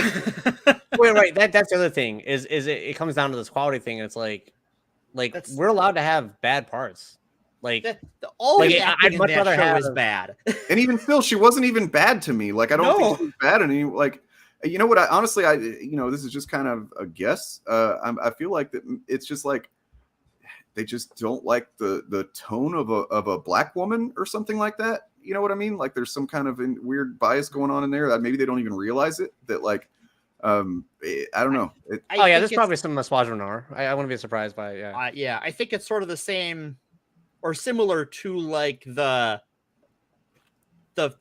backlash when we saw the trailer for Force Awakens with Finn. And like Finn is going to be a protagonist and he's a black guy and he's going to be the Jedi because you see him in the trailer with the lightsaber. And even though he wasn't, like, there was all of this, like... It was so much worse. It was so much worse. Yeah, oh God. Can we go back to... No, I don't want it to go back to that either because that was... No, I was saying it, they thought it was going to be Finn, but it ended up being so much worse. It was Mary Sue. Yeah, God. That's a joke. Yeah, gods. But yeah, it's like... Everyone else in that movie is the show is catering to you. Like, here's this central, sort of co-central antagonist of this show doesn't look right to you. So you're going to hyper fixate on that. Well, let's be clear. They were hyper fixating on it before the show debuted. As soon as they see the trailers, gives it away so fast. And like, the other thing I just thought about this question too is like, it's like, how do you know? Like, well, the same thing that you should always do with this stuff is like, if you're not part of a community, then like you should hopefully have voices, whether that's in your circle or YouTube or wherever, that are part of this community. So you have a variety of opinions, and not just one. Like you shouldn't have like, you know, one queer person that you get their opinion from. Like you should have multiple that you trust that you're hearing from. Like that's how you'd find out if it was good representation, is from listening to people who actually have those experiences and are knowledgeable on it. Like this, like I feel like even the question itself is framed in a way where it's kind of like I was saying about the companies, where it's like, well, your actions should kind of play into that. It sounds like what you want is you want to know what's correct, so then you can go around saying what's correct to everyone. And it's like, well, it's a shifting dialogue depending on the thing. Like some of these things are very complex. Like in fact, a lot of representation that's good can be both good and bad, right? Like there's going to be elements of both. And so like you need to have like a nuanced set of opinions or discussion around that if you're genuinely interested in doing that. That stuff already exists. Like you don't need someone to like explain it to you as if it's like some one-off rule that you can always follow. It's literally like people are already talking about these things. Like it's already out there. Like it's not like you can't find it. Can you guys hear me okay? Yeah. Okay. I had audio hiccup happen, so I was like, oh, I don't hope I didn't have to restart again. But all right. Well, that one's thoroughly taken apart, I think. Moving on, this is where it gets challenging, maybe. I don't know. Oh boy. Okay. How can companies effectively support and uplift marginalized groups without it being perceived as mere virtue signaling or profiting off their struggles? And just right off the bat, I feel like I preemptively answered this one a little bit. Don't give money to Republicans. Well, yeah, but also like I do want to kind of honestly give a little bit of credit that like you acknowledge that there are marginalized groups. You know, like fair enough. Yeah. Instead of people that are like, oh, you know, we got it, everything's fine, there's no racism or whatever. Like, yeah, I mean, it's still the thing where it's like I don't care if it's virtual signaling. Like again, that to me that goes back to the that's just called marketing, whether or not they mean it or not. And it's like from the company perspective, like it's just marketing for them. It is marketing. Like it's always going to be marketing from the company level. Like so, who cares? Like I don't like. To me, it's always kind of like listen. They're going to profit off it regardless. And that's their main motive, always, 100% of the time. But like, you know, again, it's like, are you contributing? Like, are you paying marginalized people? Like literally, like if you were going to voice a story, like this is kind of like, that was actually a big thing. You know, I got to interview Rebecca Coakley recently. Who's a little person advocate, and like that was one of the big things we were kind of laughing. I was like pay us. Like if you can do an autism story, if you can do a career story or whatever, like then like there's plenty of people to take those jobs and at all levels. Like you should have writers, you should have actors, you should have whatever. Like you should not always like it feels like they're always trying to do like the absolute bare minimum. Or like even if for some reason you can't, are you giving stuff to charities? I mean there's issues with that too, but like at least it's something. But if you literally are taking zero action and you're making all this money and you're doing nothing for the community that you're profiting off of, then yeah, obviously, like that goes back to the actions. Like you obviously don't give a shit. It might still be good representation, but like it's still shitty that you're not like you're profiting off of this without like giving anything back at all. And I wanted to add real quick that like that is the answer. Spot on, but that's like the answer for people that because sorry, virtue signal is the word that as far as I remember was like a lightning strike to me back in like 2016 or so when I had a Facebook group. I've talked about it, a Marvel Facebook group, and I would post like some picture of Captain Marvel, like Carol Danvers version or something, and or Ms. Marvel, and somebody would comment and go, oh, I'm tired of this virtue signaling. And I just remember this moment of being like, what the fuck are you talking about? You know, I had that same moment within 40K communities on Facebook. And so, I mean, how can we or how can companies do something to make those people not perceive virtue signaling? They can't. Because there's right. People that are just gonna see anything as that, and yeah. Not only that, and I think we've seen this with a few things. Just because I saw it sitting on the shelves today. Wizards of the Coast put out their Lord of the Rings Magic the Gathering set, and the depiction of Aragorn in that set is he's black. it based on everything I've known about WotC over the years, they did that to virtue signal because they know that this group of people is going to get upset online, and that they see that as free advertising. Yeah, that's the other thing. Like a lot of like, that was mentioned in the interview as well. She mentioned like there's 3 different films or something with like little people basically coming out. It's like we didn't ask for this, like, and it's basically going to cause a bunch of shit, and it's going to suck for the community, and then a lot of them are probably not even going to hire little people actors in that case. And it's like, it's just frustrating. Basically, it's the worst of both worlds. It's like, not only are you using our struggles, our stories, but you're not even letting us tell them. You're not even going to pay us for it. And you're going to like now use us in like the marketing. I mean, that was actually a complaint I had. Like, even some of the things where it's like not as bad, like it's still frustrating where it's like, you kind of, okay, that was okay. I love the Loki show. That was actually still a complaint I had, where like they did the marketing thing and they didn't really do anything with that. And it was kind of like, and that's the kind of thing where it's like, look, even if I like the show, like that's shitty. Like, so, you did a marketing thing that you knew you had to know. Like, you queer baited as hard as you possibly could.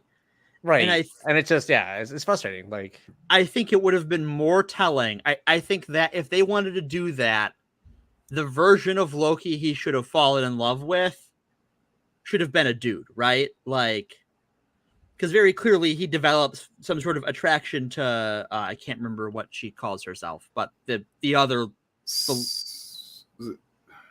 Well, the best theory, the guy, honestly, in some ways that theory like made the end of the show like disappointing for me. Yeah. But like, was that one? I forget. Like Dane shared someone where, like they thought that like Sylvie was going to be trans. I'm like, that would be amazing. And it would that'd be very cool. The marketing, and it would actually fit the story really well. But like, like that would have been a great way of like, you could have easily done that. And that would have been incredible. But yeah, I forget which the creator was that did that. I think it started with an H. But this is the franchise that felt the need to pat itself on the back for like the character in Cap's group therapy session in Endgame. Like mentions he went on a date with a guy, and they like did a media tour to pat themselves on the back for that. Right. Like, I mean, that is so like I think that's the difference where, okay, so fine, include that in the movie, but then you don't just include it. Don't talk. Yeah. If an interview asks you about it, just be like, whatever. It's just a fucking character in the movie. Let's move on. You know what I mean? Like downplay it actually. It's like the layers, more sincere almost. Right. Yeah. It's the layers that are frustrating. Where it's like, it's frustrating that that's all it is. But then you're also pushing, because again, like that's what I mean, where it's like it's become this extra layer where not only are we dealing with the shittiness as far as like not being allowed to write those stories ourselves or necessarily play the part a lot of times, but then also now it's become part of the marketing thing where they know that like people are gonna hate it and react to it, and they're gonna get a free buzz from it, and so you're playing up this thing that's like a joke. It's like a nothing thing, and it's just it gets really. So if anything, companies have like found ways to profit more off of this stuff, and it's like, that's what they're gonna do, right? They're companies. They're people asking these questions like never, like they're not interested in this. Like they're not interested in like the actual material side of this, of how it affects the community is, or how it affects like the workers. Like it's such a disingenuous way of framing it, where it's like there's a real thing in here, but you don't actually give a shit about that. Like right. I find that even more frustrating in the problem. Well, and let's be clear here too.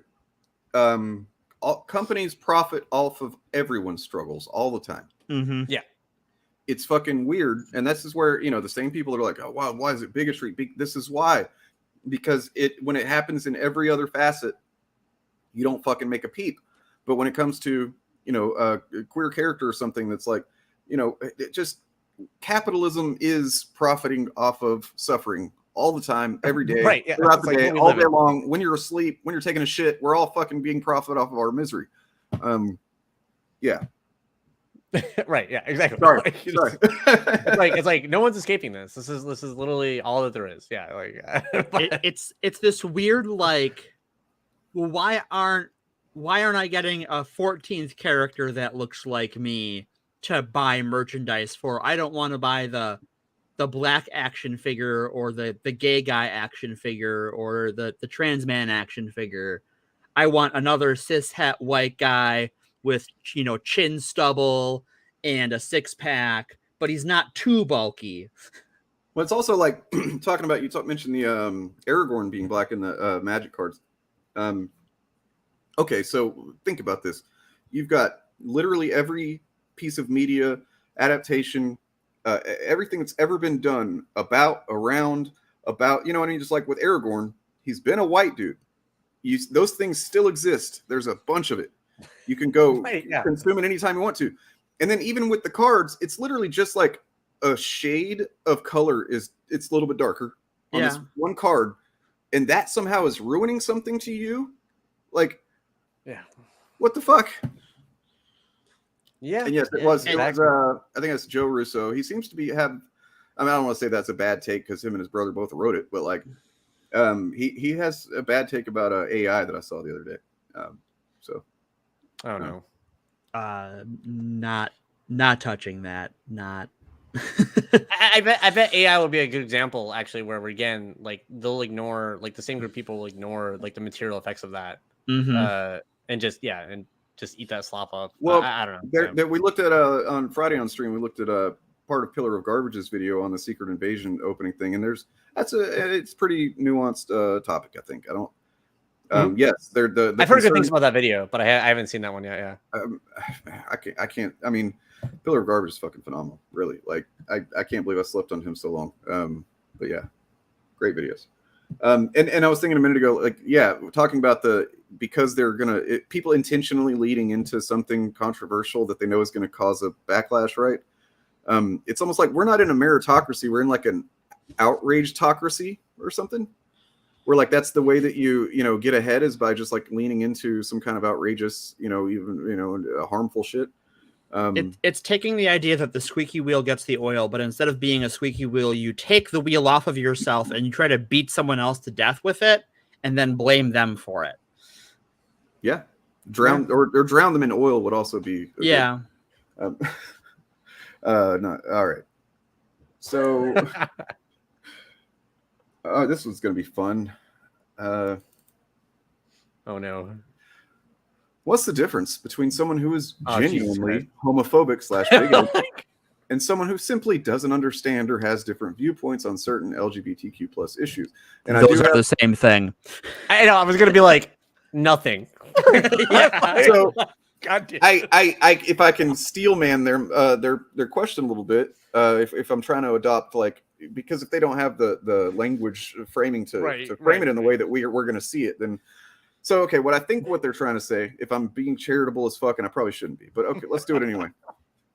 I think they're saying, because like that debate I had with that T-Rev guy that taught me so much, it like really opened my mind to how people see this stuff, like bigotry. They're thinking like aggressive, hateful homophobia and bigotry, right? Like they don't really think passive, kind of just almost like not neutral, but like a passive bigotry exists, and it does, because I wasn't hateful really ever in my life, but I definitely had some kind of passive, bigotry about various things for a long time. So yeah, I think they're just seeing it as like the kind where like, oh, people want to chase them down in the street and lynch them kind of bigotry. See what I'm saying? Does that make any sense? Yeah, kind of, but I think it goes deeper. Where like kind of what I was saying, where like they use this genuine word a lot, right? But they keep like focusing on the intent, where it's like I can't read your mind, and it doesn't fucking matter. That's useless. Right. Like there's literally no way. Like all I can do is based on your actions. So if you're supporting shit, you could think you're an ally, right? Like fucking J.K. Rowling, Queen Turf, thinks that she'll fucking say that she supposedly has no problem with trans people.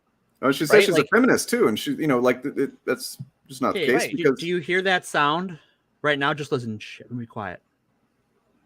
That is all of the sound she's made on abortion rights being attacked. No, I did see where she finally did after a bunch of people came at her about it, and she was just like, I saw the excuses she was making for not having addressed it. So, nice. Yeah. Fantastic.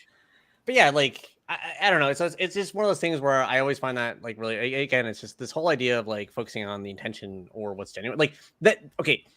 And this is where I think, maybe even going back to like using the word community in a weird way.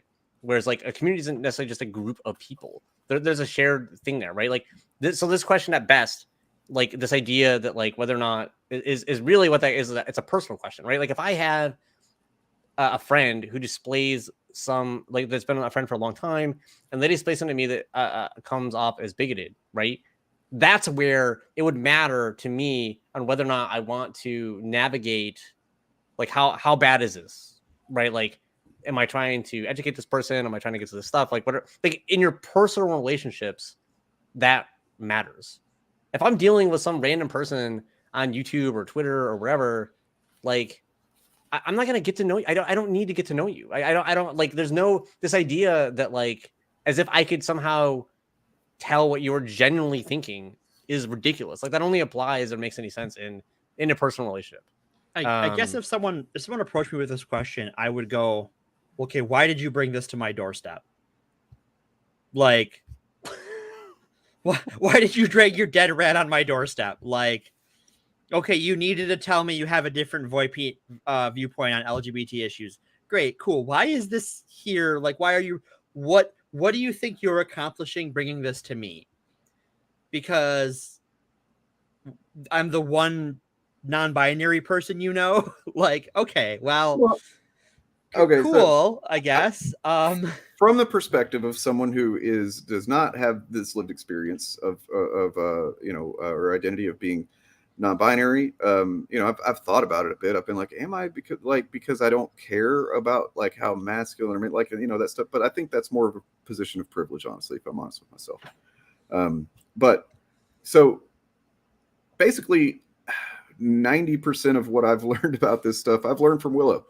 And so there's been a lot of me asking questions over the course of 3 years. And I would say that anybody that's genuinely wanting to understand, how to respect people and just like not offend anybody or hurt their feelings or just like be an ally or supportive, stop having so much fucking confidence in your fucking takes on these things. That's really what it boils down to. That's what it boils down to for me. Is I would think, oh, what is this? You know what? Instead of thinking I know the answer, I'm going to, and thankfully Willow, and by the way, Willow's been a fucking saint for this.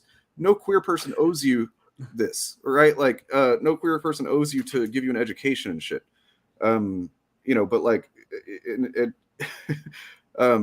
by the way, it's not like I was just like every day, like, here's today's question. No, it's not been much.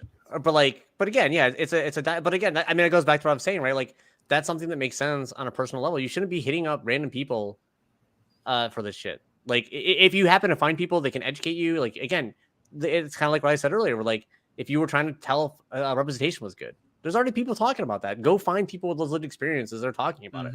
Find a variety, and I think again, like the variety is important. I do think that like it's very easy. I think sometimes where people will find they'll find one creator that they really like, that's queer or something like that, and then they like, and it's like you're kind of doing a tokenism in the sense of like, where it's like there seems to be a divide here, and you're siding with the one that seems to be on the standalone on this issue, where it's like, well, maybe you've fallen into like kind of tokenizing this person because you literally only have the one person of this group that they're kind of siding with. And so it's like I listen to Black Voices, I listen to Candace Owens all the time. I was just gonna say Blair White, I listen to trans people, I listen to Blair White, like I listen to Dave Rubin, I know he's a gay guy. And it's I don't know, so it's very. One of my favorite Schadenfreude clips is he is in an interview with Glenn Beck, and this is when him and his husband were adopting a kid. And like Glenn Beck is very politely telling him to go fuck himself, and he is very politely taking it.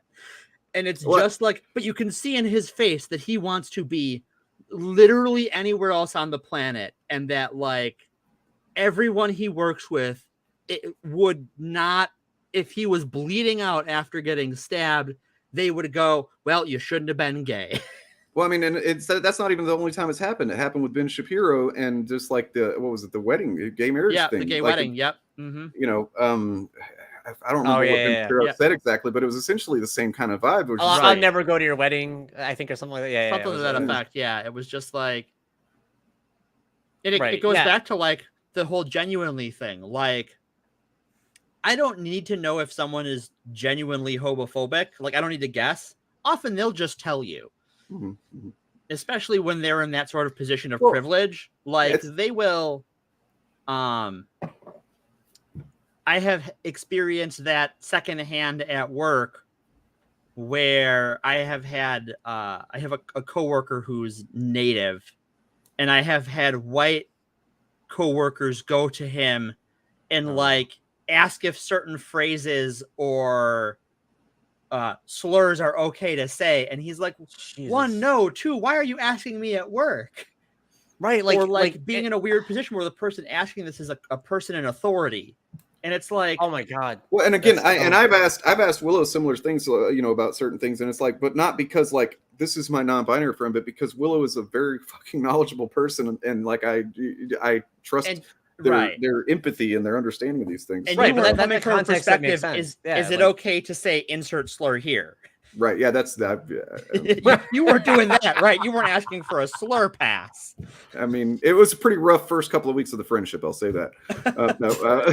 But like, yeah, like I don't know. Yeah, it's really weird. Like, again, like I feel like you would know if it's a context where it's like there are spaces. Okay, there are spaces I remember if I felt like I needed an opinion on that or something. Like, I could ask probably. Okay, like if I was doing a video, like there's probably some creator spaces that I could ask in for something like that. Like, and again, so it's like, but like that's a space that's made for that. Like, and that's kind of what it comes down to. Like, it's like a friends, that makes sense a little bit. You obviously could overdo it. Like, someone could overdo it or whatever else. But like, I don't know. It's kind of like, again, there has to be some sort of connection where it makes sense that you'd be asking these questions. The only time it really makes sense if you don't know them is like someone who specifically is making a video, or they're like someone who specifically is like their job, like they're kind of taking on the task of educating. Right. Then like in that context, it might make sense. But like, yeah, like for the most part, like it's not. Yeah. And honestly, like again, Lucifer with a great comment about like the friends can have different opinions. And I've some shit like a family is family, bullshit like that, as if you're just supposed to, it's such like, actually, it really does sum up like the centrism stuff like really well again, because it does kind of come back to this idea of like not having conflict, as if conflict would be a bad thing. You're not allowed to disagree and actually bother you. They're okay with you not having the same opinion. They're just not okay with you actually being upset about it or vocalizing it. Right. Like they don't want to actually deal with that. Well, we'll see how that goes next weekend. I have a story for afterwards, but that just reminds me of a thing I have to do next weekend that I'm definitely excited about. Two things more I want to say about this one. And so, okay, so they're kind of related, but I'm going to step away for like 3 seconds. Keep going. Sure.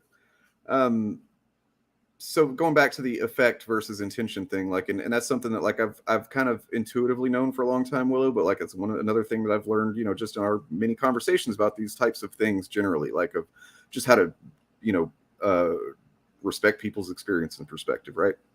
Harm reduction, those types. So like, yeah, intent matters to you, but mainly to you, right? Like effect is what matters outside of you. And if your focus is just intention, and this is like, Dave Chappelle and his jokes, like, quote jokes, about trans people and stuff. And it's like, he says, well, I don't dislike trans people, or whatever. Like, okay, I don't believe that. But I mean, let's say somebody does really not have any harmful intentions. It's harm by not listening whenever people say that's actually fucking having a harmful effect, right?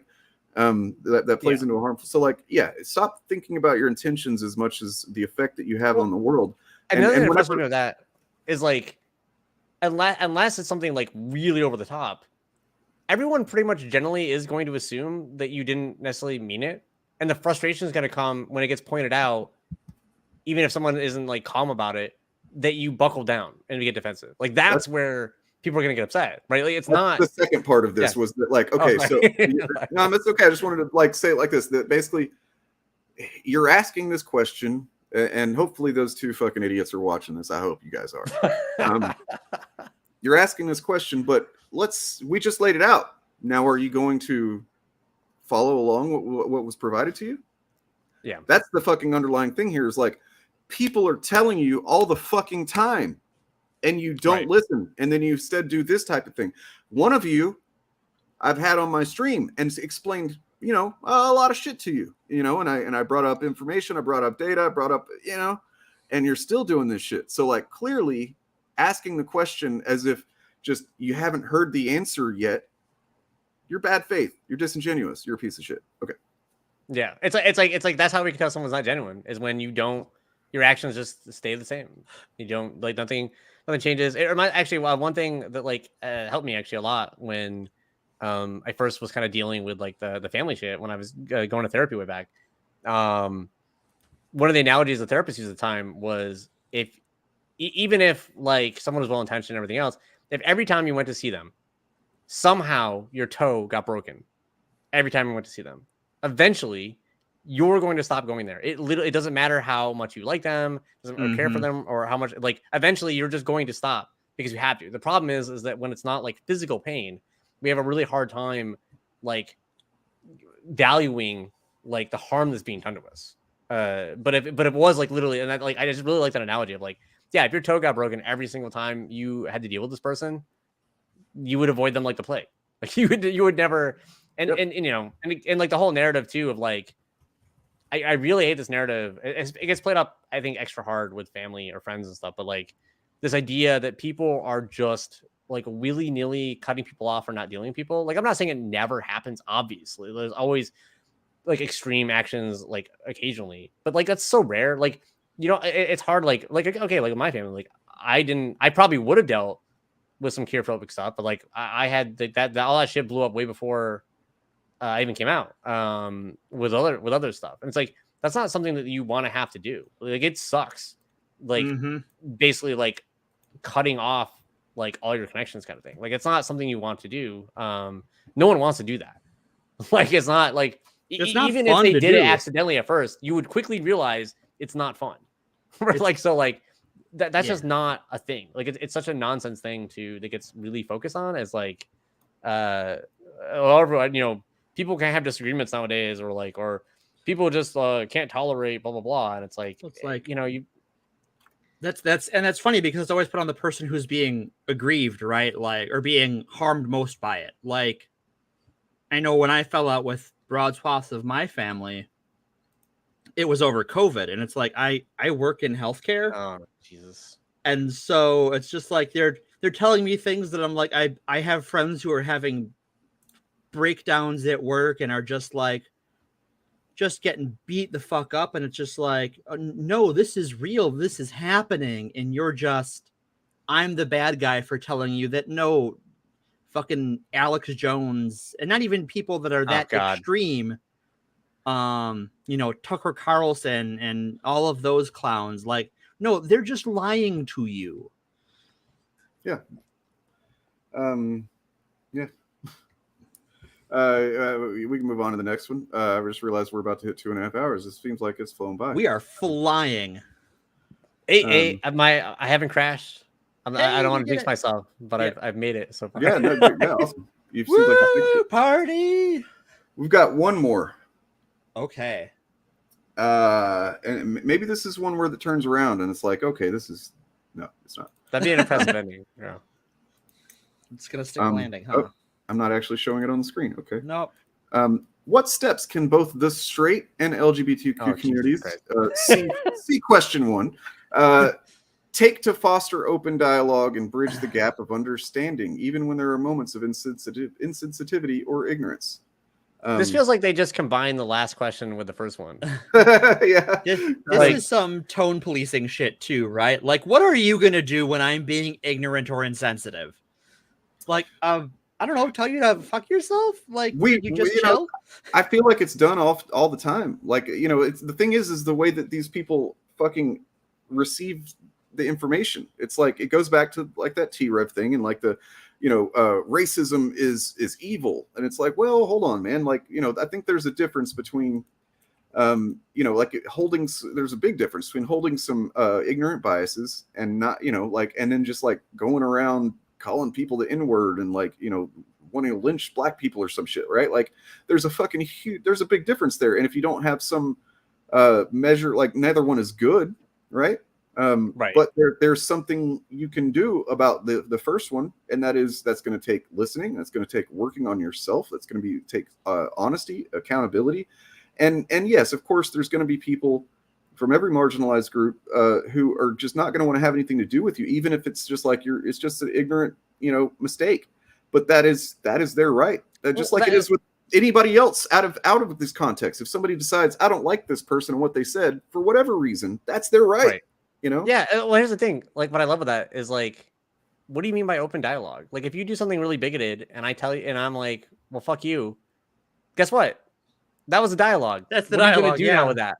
Like, you know, again, so like you could turn around and then take actions and try to show that you've learned, right? Like, but that like the dialogue's already there. It already exists. Even if they're really like supposedly mean to you, like. The dialogue exists already. Like it's already there. You already like there's information out there. It's not like this is some sort of like forbidden knowledge. I mean, you know, some people are trying to make it forbidden, I guess. But like in Florida, it's forbidden knowledge. Yeah, it's becoming here. Yeah, yikes. But like people, you know, like again, like there are creators out there. There are people like there's so many resources. This idea that like you couldn't figure out what you did, even if that specific person that you offended doesn't give you that. Like it's there. Like, and again, like the last one, and assuming that if you did have pointed out to you, would you even give a shit? Would you even listen? Or going back to what I said a minute ago too, like stop valuing your own opinion on these things so fucking much. Mm-hmm. Because that's how you end up being wrong, and that's how you end up being a bigot. Yeah, you know, I actually I was just about to comment. I just saw Lucifer said, but yeah, I completely. I was gonna just say like the bridge the gap of understanding. It's like. Are you like again? They're not wording this in a way of owning of like we don't understand, which at least some other questions you could maybe take that way. This is again. It's like see, there's just a gap. We just don't understand each other. You gays just don't understand us straights. You know, like, no, I completely understand you. Like, it's like the reverse racism thing, right? Like it's exactly like, Jesus. Yes, yeah, kind of. Yeah, it's just. It's like, yeah, okay. Well, you said, you know, you're talking about how straight people don't understand. That's bigoted. You know, it's so disingenuous. Sorry, I need to pull that down. Jesus. Yeah, I love that. Even when there are moments of insensitivity and ignorance, like it's just like, well, why? It's just weaponized one side, right? Because it's like if you there asking me something and it's insensitive or ignorance, then like it's a knowledge issue. Or because they have the position of power, like obviously I should probably know that. So there's this implication that like I should know better, but also I have to be responsible for their ignorance. Right. Yeah, well, that's the thing too. Like there's like, you know, obviously like talking in private with Dane or whatever, like with a friend or something, or like my wife. Different, yeah. Like I would not like, okay, I haven't done a lot of videos talking about Crystal because I don't think I'm really knowledgeable. I think I'm pretty new to this stuff. I learned a ton of shit from other creators like Aeronock or like whatever. Like there's a lot of people I feel like I am learning tons of shit from. Mm-hmm. And like so I don't like yeah, I'm gonna be more knowledgeable than someone who has like doesn't have that lived experience or something, but like I don't feel like super knowledgeable. I know I probably am more than I think I am, kind of thing, but it's still like you are. There are a lot of trans people who probably are not knowledgeable politically. In fact, okay, but one of the things I want to talk about more is like, okay, a lot of disabled people are super not knowledgeable. It's super baked in like ableism. They're not politically knowledgeable, and that can be a big problem because without that knowledge, it can trap you in a lot of ways. And but like at the same time, you know, and the system is already sort of designed to make it hard for you to access it. So even if you want to be politically informed and politically active, it's difficult. So there's a huge barrier to entry that discourages people. Well, yeah, and so like, okay, yeah, kind of to what you were saying a second ago, Willow, that like, it's almost like they want permission to never be held accountable for even accidentally, and it's like this. I have absolutely said insensitive or ignorant shit to both Willow and Morgan. You know, And probably times I'm not even aware of that. They just were like, I'm going to let that, overlook that for now. But they're my friends. We trust each other's, you want to talk about intentions. Like that's really the way that intentions matter is by like how it's a pattern of behavior, right? And exactly. Those, if I said those same things just to a random Discord server full of queer people and they fucking kicked me out, that's their prerogative, man. I fucked up. Like I shouldn't have, because I valued my fucking opinion too much without knowing what I was talking about. So yeah, I do want to roll back on something quick that Willow mentioned about just sort of being informed on queer issues. I think there's a thing I've noticed, at least with me and a lot of other queer folks, is you sort of end up becoming maybe not an expert, but more informed than someone normally would be about their own identity, just because the medicalization of it, and B, the attacks on it, that like you have to be your own advocate in a lot of ways. And in our system, the way you do that is knowing legal things and insurance things and reading how certain medicine works and what the side effects are and how it interacts with stuff, that like the only way you can do it is by being your own advocate. And yeah, no, that's very true. Very true. To touch on something you mentioned in the first question about like society is built for cis het people, specifically cis het men, and they've never had to be an advocate for their own existence in that way, or even close to that way. I think that actually that's a great point. Like even mentioning the disability stuff, like I think it's the disabilities that are able to be only viewed via the medical model, where you could just follow along with the doctor and not necessarily have like, they're more straightforward, so to speak. Right.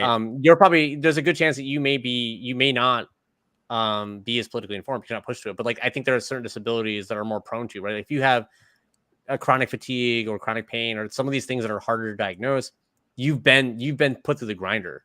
Yeah. So like you know what it's like. You've had to be an advocate for yourself. And so I think like, I think that's very true. Like, so like being trans, like if you're getting any sort of medical support, like even like, okay, like, just like HRT stuff, like, it wasn't too bad where I am, to get started, but like, even that, like there's some weird, aspects to it of like of how it's medicalized and how the system operates. So even when it's easy, like my insurance is really good about some stuff, but then not others. Like I was looking into getting hair removal, and so like getting HRT was just informed consent. If I wanted affirming surgery down below, I would have to get a dysphoria diagnosis. Yeah, but they won't cover this other range of stuff that is cosmetic. And like, the dysphoria thing is really frustrating. How again, just the medicalization of the whole thing, or it's like, hey, this is a real thing. However, the way this is framed and kind of put through the medical model is really weird. And then you get to things like, I'm gender fluid. I don't really have dysphoria most of the time. And even when I do, like I know people who are, binary, trans, or non-binary who have it way worse than I do on a good day. I don't have dysphoria. So if I wanted to do something down there, I can't because I won't. I could lie and get that diagnosis. I know people who have had to do that. Yep. That's the other thing is now you're lying to your doctors, and that's not good for anybody. Yeah, I mean that was a main thing for me. Was like I kind of felt weird about some of the dysphoria stuff because for me, like it almost depends on how you define dysphoria. Because for me, it was much more about a lack of like euphoria, or like I said, it was more. I was kind of disconnected from myself, and it wasn't like a big deal. It wasn't like a huge. Even my name, like I didn't hate my previous name. I don't have a problem with my previous name. But I feel really good with this name. Like again, it's a huge. Same with the pronouns. I don't necessarily hate like other pronouns. But like again, like one brings me joy, right? Like there's a big difference there, and it's like, I feel like a real like connection with it as opposed to nothing, right? Like that's. I was gonna say I was gonna make a bad joke, but like, you know, how dare you prioritize joy in your life? None of us are happy. Why do you get to be happy? You know, sadly though, that's the thing is like I know I have it like really good compared to a lot of people, and that's same. I don't know. I find that really sad. It's like that sucks that like. Yeah, fucking Lance Armstrong. Oh my god. Of all the people, fucking sports thing. Like, what a ridiculous, like, yes. I love seeing, like, yeah, so many people are making jokes about, like, everyone's like, oh, you are the guy to talk fairness about this. understander. Yeah. Yeah, it's like I don't know, O.J. Simpson having opinions on murder trials or something. Like, just you don't get to talk about that anymore, okay? Give me a bunch of money, and I want to have, like, I want to do, like, sports commentating for trials and have OJ as like the color commentator, you know, for you get your play-by-play guy, and then you got the color commentator. I want OJ for that job, for peak cringe. I want to set cringe to maximum. Yeah. God, Christ, that's really dumb. But I mean, that's just exactly the same kind of thing, right? Like, is what we're talking about. It's I'm just asking questions. Also, yeah, I'm just asking questions. I have a question, Lance. I know you're a big fan of the show, Mr. Armstrong. Who the fuck asked you? Mm-hmm. Right, like you're not allowed to. Again, it's as if like it's weird. It's so weird too, where it's like, why are you asking questions? Like again, like there's so many fucking sources of information for this stuff. Mm-hmm. Like it's not hard. It's really not hard to find it. This idea that like if there was I'm even just asking, like yeah. These are sports fans often that are saying this, and it's like, don't you guys fucking obsess over sports stats? Because show me the ones where the trans people are just like dominating sports. Right. They're they're not. No, yeah, nothing. They're not. Well, yeah, and I love all the things too. Like they're worried about like scholarships or money that women get, which you know is fucking pitiful. They don't never give a shit about them getting nothing before, but now, it's super concerning now. Like like it's just amazing. Or like they'll get upset because they'll read a story that says like a trans person won their high school wrestling meet. Well, it's a trans boy who was forced to wrestle cis girls. Right? Yeah. It's just like, oh yeah, so the trans boy won. Okay, well yeah, I love the transphobes getting the like they think like they have the gender wrong completely, where they're like, oh, this is actually this. It's like, no, that's not. No. And then I know. This last week, there's a trans man boxer who's been doing pretty well in their weight class, and it's just like they don't know what the fuck to do about that. Like, and it's frustrating because again, like, and the thing is a lot of the not only is obviously it just fucks over trans people, but like, you know, we already see this like it hits other people. Like a lot of this shit ends up hitting a lot of women. Oh yeah, like, right, and it's like. But the worst part is like they don't actually give a shit because like again that works within like their system. Yeah, it's like the collateral damage is just more people that you don't give a shit about. So right, it's if it in their minds, if these like trans bathroom bills affect women who present more mask, that's a feature, not a bug. Yeah, exactly. It was really fascinating actually seeing that like the history of like where it's like. The fact that we even have the gender divide in the bathrooms was literally started because of a whole like misogyny, basically. Like, right, it's too scary for women in the world, so like we gotta fucking give them their own little space and like. Well, it's the same reason we have the divide in sports is that like, oh, these women might beat men in sports. We need to like put them in a separate silo. Yeah, I mean, Neil deGrasse Tyson actually fucking owned Ben Shapiro in one clip that I saw. Yeah, that's such a good. Interview.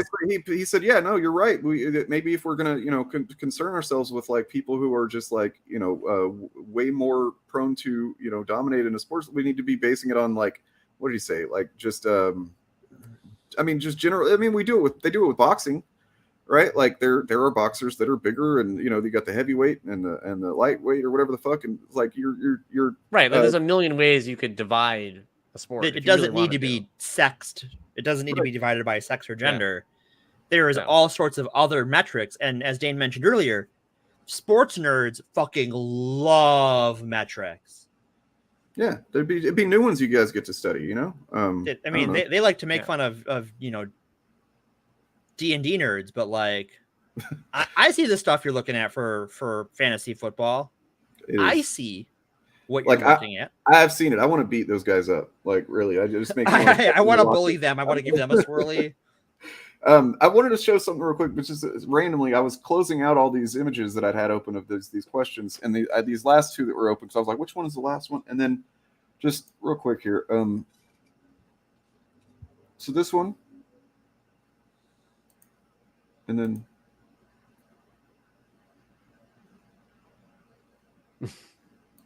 Is this kind of the same question? This feels like I was saying that last one was literally just like it was like 1 and 5 combined a little bit or something. Yeah, it's just rewording the same thing, which I always love, like the shared values and shit. It's like I don't know, we're fucking human. Yeah, like Jesus. Nobody likes suffering. How about that? Right? Yeah. There's this thing. Let me tell you about this thing called humanism, where like we try to maximize a good life and minimize suffering. Can we do? How about we all do that? Like, let's just not be assholes for just like 5 fucking seconds. Yep. But how do we tell who's the genuine asshole? You know, I'm the genuine asshole. How do I operate if I don't know that someone is? I have to know someone's being genuine. Maybe once we get those Musk brain implants, we'll be able to. It'll have a reader, like a little meter that's like they are not being genuine or something. I don't know. Oh my god! I mean, and then they'll just explode. But also, they were just going to explode anyways. They were going to explode, yeah. But at least you'll know that person was genuine first. So, the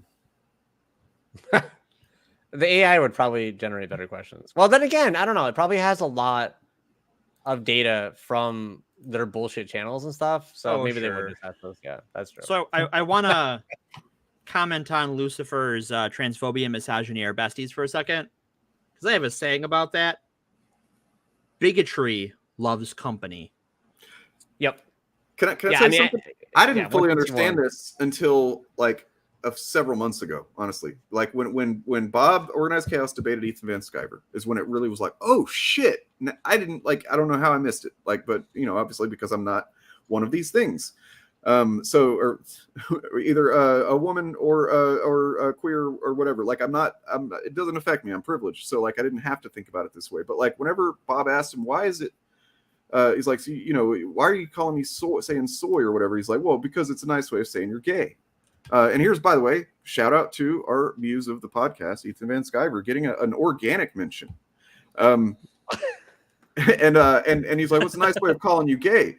And he's like, well, wait, and gay is a bad thing? And he's like, yeah, well, it just means you're kind of effeminate, you're femme, and it's like, it just hit me like, oh shit, they do just see it as like, it's basically, you're a woman, and women are bad, women are weak, women are, and it's just fucking, yeah. Sorry. Yeah, I mean, it all like, I mean, one of the big things, and this is where like it can get tricky, but like, okay, a lot of like ableism stuff like that is really normalized. I think is lower on the list, and I understand how it is lower on the list. And how we word things and other stuff. But like part of the thing with that is, right, like ableism is a great vector. It's one of the easiest vectors to attack across. And we see that weaponized against other groups, right? So like we're seeing a lot with trans stuff, right? Like fucking J.K. Rowling weaponizing autism or other things, right? And so like, or we're all, or like, again, it gets used against women or trans people, like, oh, we're crazy, right? Like we're just like, we just don't know what we're talking about. And so it's anything to like kind of devalue, and that's what they'll do. Like the people who ask those questions, right? If you push hard enough and you're not nice enough to them, then you're just gonna get labeled as crazy. You're just like, clearly this person's out of touch, or whatever, and that's how it's gonna go. And that same logic obviously hurts people who actually have things they're struggling with along those lines. But yeah, it's just a really convenient vector to hit other groups across. By the way, subscribe to Questing Refuge if you're not for some reason. Do it. They're great. It's great. Literally, I am working on videos. I will eventually get one of those things out again. I mean, look, even if you never got another video out, I still think your channel is probably like 10 times more valuable than most of the shit that's on YouTube. So they're timeless too. A lot of them are just like, come back to them. They're just as good as the first time. Yeah, I was trying to download the your Willow video to just kind of show on stream, but like my downloader is being really slow for some reason. I don't get it. So, but yeah, their link is in chat. Yeah. What do we have anything else we're gonna talk about? I guess I had some silly panics, but we can do that another time. Okay. Yeah, we've been going for a while, so this is probably a good time to go. I can bother my spouse. I'll mention one of them just so you know, like what I was looking into as far as the like what. So apparently in North Mexico, there's a TikTok trend of girls who are stans. They're like obsessing over and in love with some figures in the drug trafficking trade. Okay. This is the panic. I mean, well, the panic I think is that there are people making a big deal out of it, as if like that's like the biggest thing. It's like, is there really a lot of girls doing that? You know, and okay, yeah, okay, that's what I thought. And it's, you know, and it's on TikTok, and it's like, what is it? Just some girls going, oh, he's cute or something. It's like, is that the extent of it? Because calm down, you know. It's yeah. I mean, if they start like going and like I'm gonna go live with him or something, then yeah, that's a problem. And you might have a Andrew Tate situation. But Andrew Tate might get life in prison. That's woo something. Might anyway. We got some positive news to yeah. Yep. Maximize suffering for that fucking guy, please. Press that button. Yeah. Oh, actually, you know, that made me just think about it. You know what? If I get to come on again, you know what would be a good one is fucking, I guess TikTok's one that gets brought up a lot, but like just the general fear mongering about people like you know, getting like mental illnesses or other stuff, like, you know, getting tics or other things, like supposedly it kind of goes along the whole like faking disability thing, which again gets weaponized against trans people. It's basically the same type of argument, but like it's such a popular thing. And I see even like, wait, people are saying that you get tics, or what is it exactly again? Yeah, they'll say that like tics spread by watching like TikTok. So like people who supposedly don't have Tourette's, it's that social contagion thing. Yeah, and so like, it's basically the same like kind of thing as like trenders kind of bullshit argument, but like they do it like it's basically a line of disability faking shit. But it's just so TikTok's just like the latest trend in this. But this is something that like I see a lot of people who like mean well, even like, you know, people who are like I would agree on like basically everything else, and they'll still fall for like the fear mongering around it. It always frustrates me. So like, okay, I'm not saying that like no one fakes this, right? Like actually there was someone the other day that got caught a social media thing that was faking disability kind of thing. Like, so I'm not saying it never happens, right? But like it's kind of one of those things where it's almost like a unicorn, but it's so fucking rare because like again, it's not that's not kind really of a good way to. That's almost like one of the inherent problems with social media, right? Is that like there's going to be the rare fringe example of something is going to be brought to the front and center, and then people that don't think critically are just going to think, "Oh God, this person," you know, like. See, it's true, yeah. It was the Tide Pod thing, right? It was another one of these like, oh, someone did it on the internet, and now kids are doing it. And what people didn't realize is that like the whole thing was a big fucking joke, and no one was actually doing it. But now, like, that's just sort of stuck in people's brains forever now that, like, oh, kids are dumb enough to eat Tide Pods. Are you talking about the one where, like, they started, like, the thing on the door or whatever, that old village thing? I forget what the details are exactly, but, like, something about a plague? Is that what you meant? And like they would started turning themselves into the police and stuff like that because it's crazy. Oh no. I'm pretty sure it's a myth. Yeah. There's a lot we could talk about. And by the way, you're welcome to come on anytime that you want to, really, you know, there's definitely welcome, you know, like you're knowledgeable and rad. You are always welcome here. I appreciate it.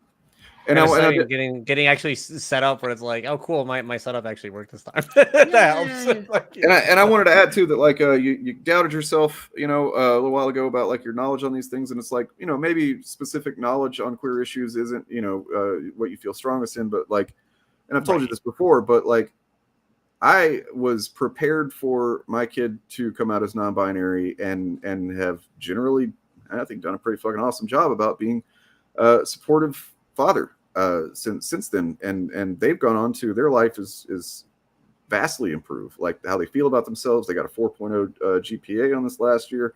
Yeah, so they're just like flourishing. Awesome. Like awesome. Yeah. There, yeah. And that's like in large part, dude, I was able to educate their mother about this, like who she, you know, she was being supportive, but she was expressing to me, I still don't quite understand why we have to use the pronouns. Like, here's why. And, you know, and she's like, okay, I get it now. And like, that's all thanks to you, Willow. So like, thank you. And, you know, no, it means a lot that you know, ended up helping. But yeah, like, yeah, to be fair, I guess I'm not trying to put myself down. It's just like, I am always vastly appreciative of like people who have really dove like deep into like pre-theory and history and stuff. And it's just like, I feel like I'm still learning. I mean, I guess to be fair, I did this a little bit like right when I was diagnosed, you know, autistic as an adult kind of thing. I deep dove in that so much where like I did become kind of an expert like relatively quickly. Whereas in this, like, I have a better like I guess like life balance where it's like it's not that I'm not searching these things out and learning as much, but it does feel weird to go from, because I've kind of had like these two big identity changes over the last like 10 years or whatever. So this time around it feels a little weird, like I haven't been able to dive in the same way to that extent to like really like, because when I found out I was autistic, I was like all I did for like, you know, a year. Pretty much like I really did. It's like it's almost like it's a practiced education now. Like you're you know, it's living in the world with it every day and kind of figuring it out as you go. Yeah. So, well, I mean, I'm happy to see you happy. You know what I mean? So like that's awesome. And yeah, it's been really awesome. And again, yeah, I've definitely I've been very lucky, right? Like I've had a like extremely supportive wife, and like, you know, I know for a lot of people that doesn't necessarily go well. And that's having a supportive spouse in that, it's huge. Oh, it's so huge. Like it's so like she's gotten me like so many clothes or like helped me with makeup or like different, like she's like, and it's been a lot of fun. Like she generally is like just so excited for me with all this like so it's just been, yeah, like it's been such a huge like, even though I wasn't like worried per se, like I constantly was thinking, or like realizing like that the worry was in the back of my mind, because it was like she would do something like that and I'd be like, wow, it's such a huge relief. Right. It's like I didn't realize I was worrying, but having those good moments, it's like it's wonderful. I wish that for anyone who's, well, either they find someone or even if they're already in relationships that goes well, because like, I know that can be hard. Like I said, I don't have a family, so to speak. My kids have been awesome the whole way, actually. Like too, like there's been it's actually kind of interesting to see their reaction. It feels like a nice thing, and that like, hey, we're doing well, and that like it was almost like a nothing. Like I think like the first few days I got a couple comments of just like, oh, you look really pretty today, or like random nice comments. And then for the most part, it's not even like a thing. And you know, rather than just like I said, like our kids making jokes like oh, you're transparent, or like just positive things, not something we've really spent a lot of time like specifically talking about. Like usually if we talk about something, it's like I hear something, maybe they're watching something and I'm just like, hey, what was that person talking about? Let's talk about this a little bit. You know? But like other than, you know, stuff like that, yeah, I don't know. So yeah, I've gotten lucky, and I don't know. I only recently came out at my job partially to just kind of the higher up for now. But they were really supportive and actually said they had some trans friends and stuff like that. So that was like, so I feel like I've gotten very lucky. Like everything's gone about as smoothly for someone as it can. And even for me, like I said, like, you know, I still waited years to really do to kind of like public, but like I was kind of only out online, in like the creative space. Yeah, and that was actually, it's actually funny. I remember when I met you, Dane. Like that was, in a way, that was almost my accidental, like cementing. I guess it was like I had thoughts about my gender and stuff. But it was like I remember there was a at the time it was like a possible thing for like maybe like a creator union or something like that. It was like the first meeting. That was the first time I used the name Willow. Shit. And yeah, that was like what, like within a week before you came on that little podcast we tried to do. Yeah. Holy shit, I didn't realize that.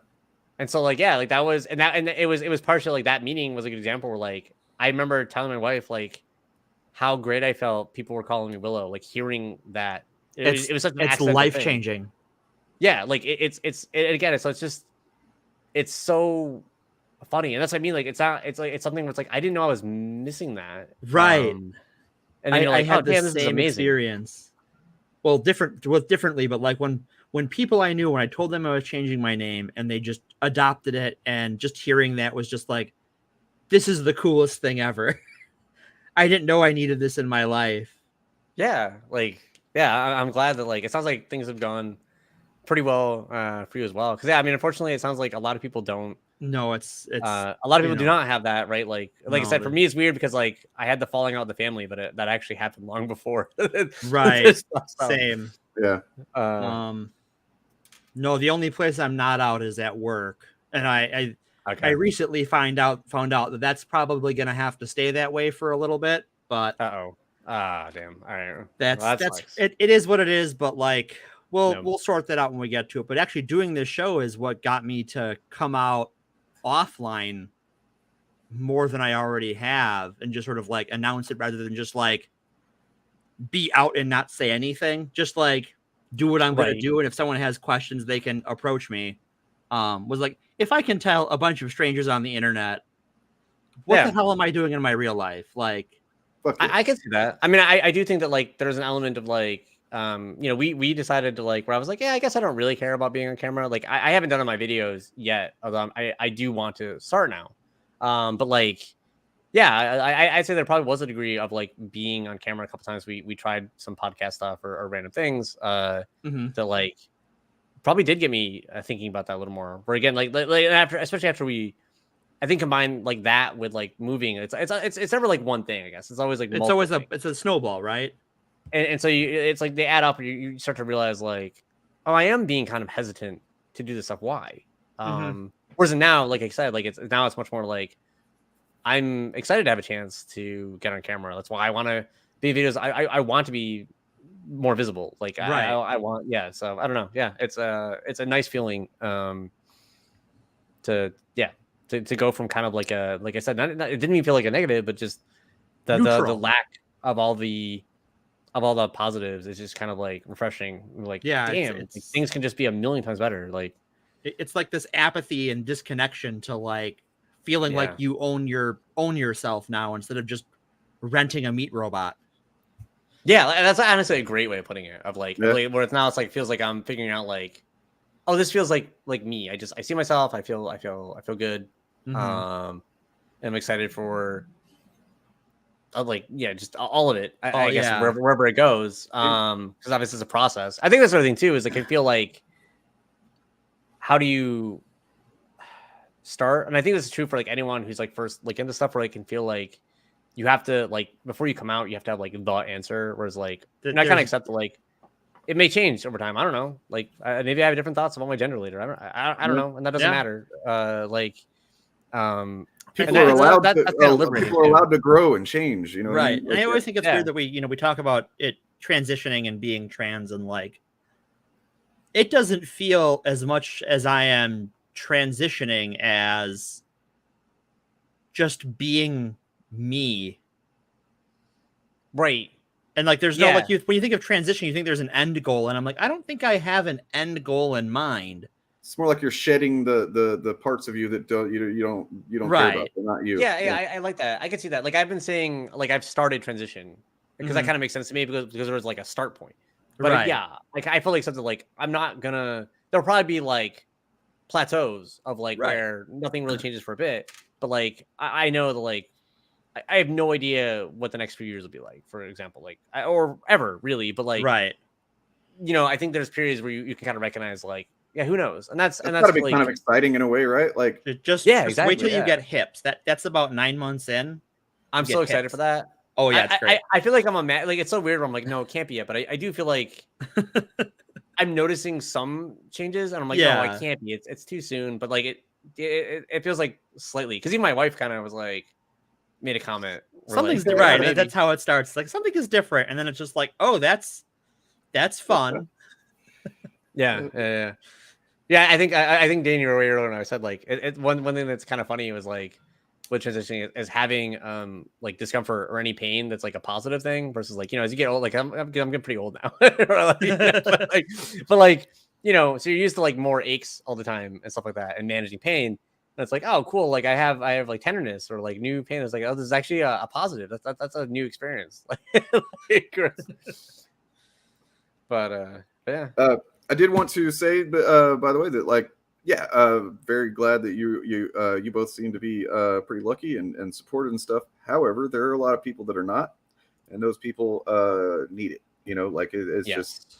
And so the Trevor Project, they prioritize, you know, essentially saving lives. They provide resources, a phone line, which, by the way, if you ever need to talk to someone and you're queer and you don't have anyone to support you, and you know, call them.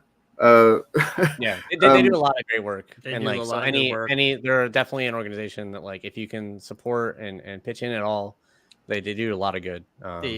They've got a chat service that if you're in a hostile environment, it has a escape hatch button that like you can bail out if you think that you're in a dangerous situation so that you don't get caught seeking the help you need. And that's really important for a lot of people, especially right now.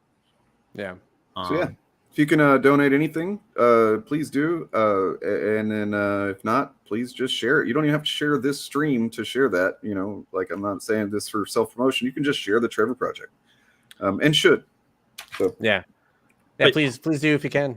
You know, if you can't donate, share it around at least or something. But also you should share the stream, and not just because Willow and Dane are awesome, but because Morgan's awesome too. Oh, right. I'm awesome. That's my spouse has been like, Morgan, you're awesome too. So thank you for doing their job for them. Because they're in the other room letting me use the throne. But I think, you know, while we covered some of the like irritations of queer existence with these questions that were sent to DJ, getting to talk trans joy is you don't see it often enough, and it's fucking awesome. It is like, it meant a lot being able to like share that and also hear yours. And I don't know, so again, like, you know, any help with the Trevor Project, stuff like that, like, more people deserve to experience that. Like, and unfortunately a lot of them are experiencing like the complete opposite. And it's just, I don't know. So just from my, I mean, okay, you know, I started transitioning. It's probably been a few months. Like, I knew I was non-binary and I used pronouns, stuff like that, but like, I didn't really change my name or social transitioning or a lot of other things until really the last few months. And it's like, already it's just like, I don't know, it's changed like everything. Yeah. Like it's changed so much, and how I feel about myself. And I don't know. So like I said, and having support from friends or my wife and other people, like, I don't know, like, everyone deserves that. And you know, it's funny you say that, like, you know, you're sort of cut off from your family. It sounds like you replaced it with a better one. Oh yeah, I mean, having a shitty family is a great way to learn how to want to build a better family. Bad examples are a good example of what not to do. They're a good motivator, if nothing else. Yes, like, they don't always, but yeah. Yeah, so you have if, you know, if you're one of these people that sees yourself as like more in the center, you know, and you maybe identified with some of these questions that we were kind of picking apart today, you know, it's okay. Nobody's perfect, and we all have room for growth. Essentially, what you have before you are two options. You have two paths. You can choose to put effort into resisting what human beings are saying, that this is, you know, not even just human beings, but like, you know, medical science, psychology, you know, like saying this is the way to do this to reduce suffering and to just be a better person. And then the other path is you can just kind of like be an asshole and you know, contribute to people being harmed. You know, I don't know, man, like, and being miserable. Like, they don't seem like happy people. They seem just like perpetually upset. I want to be bad on your heart. I just thought about this, and like, honestly, like, even if you don't care about representation, like, even you're personally not interested in learning more, something like, honestly, like, even if you're cisgender, explore your gender. Like, like, this should be normal. Like, like, okay, even just, you know, like, hear about these experiences because it'll make you think about your own, and like, having an active choice and going like, this, you know what, this is definitely my gender, is such a different, that would be such a different feeling. I did just accepting what, like, that you will appreciate who you are on a different level.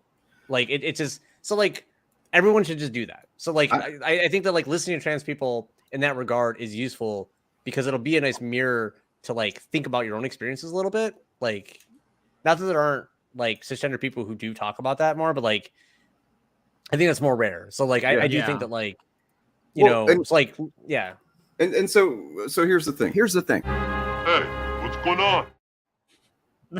I did that. Like whenever I started kind of got into YouTube and I kind of gravitated towards more progressive leftist content creators community stuff, like I started thinking about this stuff more and then my kid, like I said, came out, and it's like the whole time I'm essentially kind of not like I'm like agonizing over it or anything, but I'm like, because it's just something I've always taken for granted that I'm a man. You know what I mean? I've played that role to a degree, but also that's kind of what's I'm like, I don't give a shit about sports balls. You know what I mean? Like, I don't know how to work on a car, really, like things like that. And it's like, does that mean anything? If someone were to say, call me she, her, I don't think I'd care. Like, I really think that my only issue with that would be like, would I know that you're talking to me because I spent 40 years as being called the other shit. And what I came to is that, no, I don't think that I'm like, I think I'm fine the way I am. You know what I mean? Like I guess I'll identify as a man because I don't really strongly identify as anything else. But yeah, it's just kind of a neutral position, which is really a place of privilege, honestly, that I don't have to worry about it. But are you claiming to be a gender centrist? I guess I am. Look, yeah, I'm just kidding. I mean, isn't that what non-binary is? Like you're just right in the middle? No. I guess no. It depends on total joke.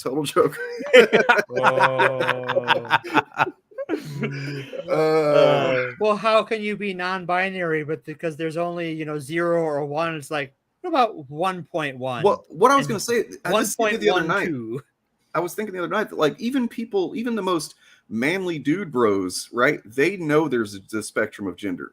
Whenever when they call other men pussies or girly or they're effeminate, like that's them admitting implicitly that there is a spectrum to this because they're admitting they're a man, but they're also not as manly man as them, right? Like that's that goes back to Ethan, doing his homophobia at Organized Chaos. Like very clearly he understands that there's some amount of difference there. Yeah, exactly.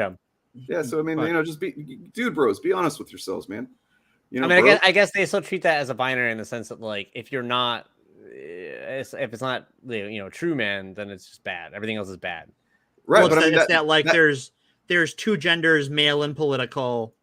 There's male and bad. You're right. That's basically right. Like everything else is bad. Yeah. It's just funny how they'll admit nuance in certain contexts, but not on whenever it comes to anyway. You know what? Well, I think it's on accident, right? Because they haven't thought it through that far. They haven't done any amount of self-reflection to connect those dots. I wanted to promote a video, and I'm into. I'll mention it again later in the week. But like, y'all ever heard of Ethan is Online? That channel? No. He's pretty good. I've been watching him more, and he's got a video on groomers and like what it how it's basically just essentially he goes into detail about how this all goes back to shit that's been said about queer people forever, and the way that it's all kind of been. It's just a new packaging for an old thing. The way a lot of basically all the bigotry that exists is. Yeah. And a really good video, but yeah, also. Subscribe to everybody in the initiative. Those links are below. Subscribe to Questing Refuge. Subscribe to me, maybe. And then also, that's really it. We're gonna get out of here though. Hope everybody has a lovely week. And we will see you. The initiative will see you Wednesday. But you should, if you check out Bob's. Hold on, I need to pull up the schedule. I'll be an asshole if I don't just mention specifically when everybody's streaming. While you're pulling that up, make sure you like and subscribe here. If you're not subscribed to Willow's channel, go subscribe to Questing Refuge. I don't have a channel. I just hang out and squat here. So there we go. Like them more. Like these people too. So on the Organized Chaos podcast channel, which is a separate channel from Organized Chaos, but that's all linked below. Tomorrow he's doing his, I think it's his regular weekly show. Then Tuesday, Turf Nation's actually streaming from his channel. He says it's only like the 4th time he's ever streamed or something. So show him support for sure. And then Wednesday, regular old initiative thing. Thursday, Organized Chaos, and then Friday will be Eric, I think on his Reloaded channel. I'll have to verify, but you should subscribe to both that and Debunks just to be sure. And then once he's done, I will start my Friday stream. So there you go. Oh, also, I have a box full of books that I'm going to do a raffle at the end of the week. So everybody that has donated, I will, throw into the sorting hat or whatever. No, I don't want to use that. Never mind. Put into a pile, and I'll draw some names, and I'll send out. So I got graphic novels, I've got some hardcover books, I've got some signed comics, just a box of goodies that, yeah. So everybody that donates to through our links will be entered to that. Yeah. So do it. Do it. And on the way out the door, I've got a 1-minute clip from DJ specifically regarding how bigots never bring receipts. They do not. So, yeah, love y'all. Have a good one. Bye-bye. This is a long-ass comment from Matt, but I just want to address one part of it here. One of the things I'm seeing that's very common with a lot of these comments is people trying to dismiss actual counts of SA and CP. Like I said, I can provide for almost every day for this entire year articles where someone who is involved with a church, a school, or somebody who is close to a family member who is heterosexual, who has done things like SA when it comes to children. I can do that because it's actually happening. It's really happening. You know what's not happening? Is all of the stuff you are claiming that the gay community is doing. And you know how I know it's not happening? Because there is no articles or convictions or arrests or anything. When I ask for receipts, you guys can never provide them. If gay and trans people were such a threat, you would see article after article after article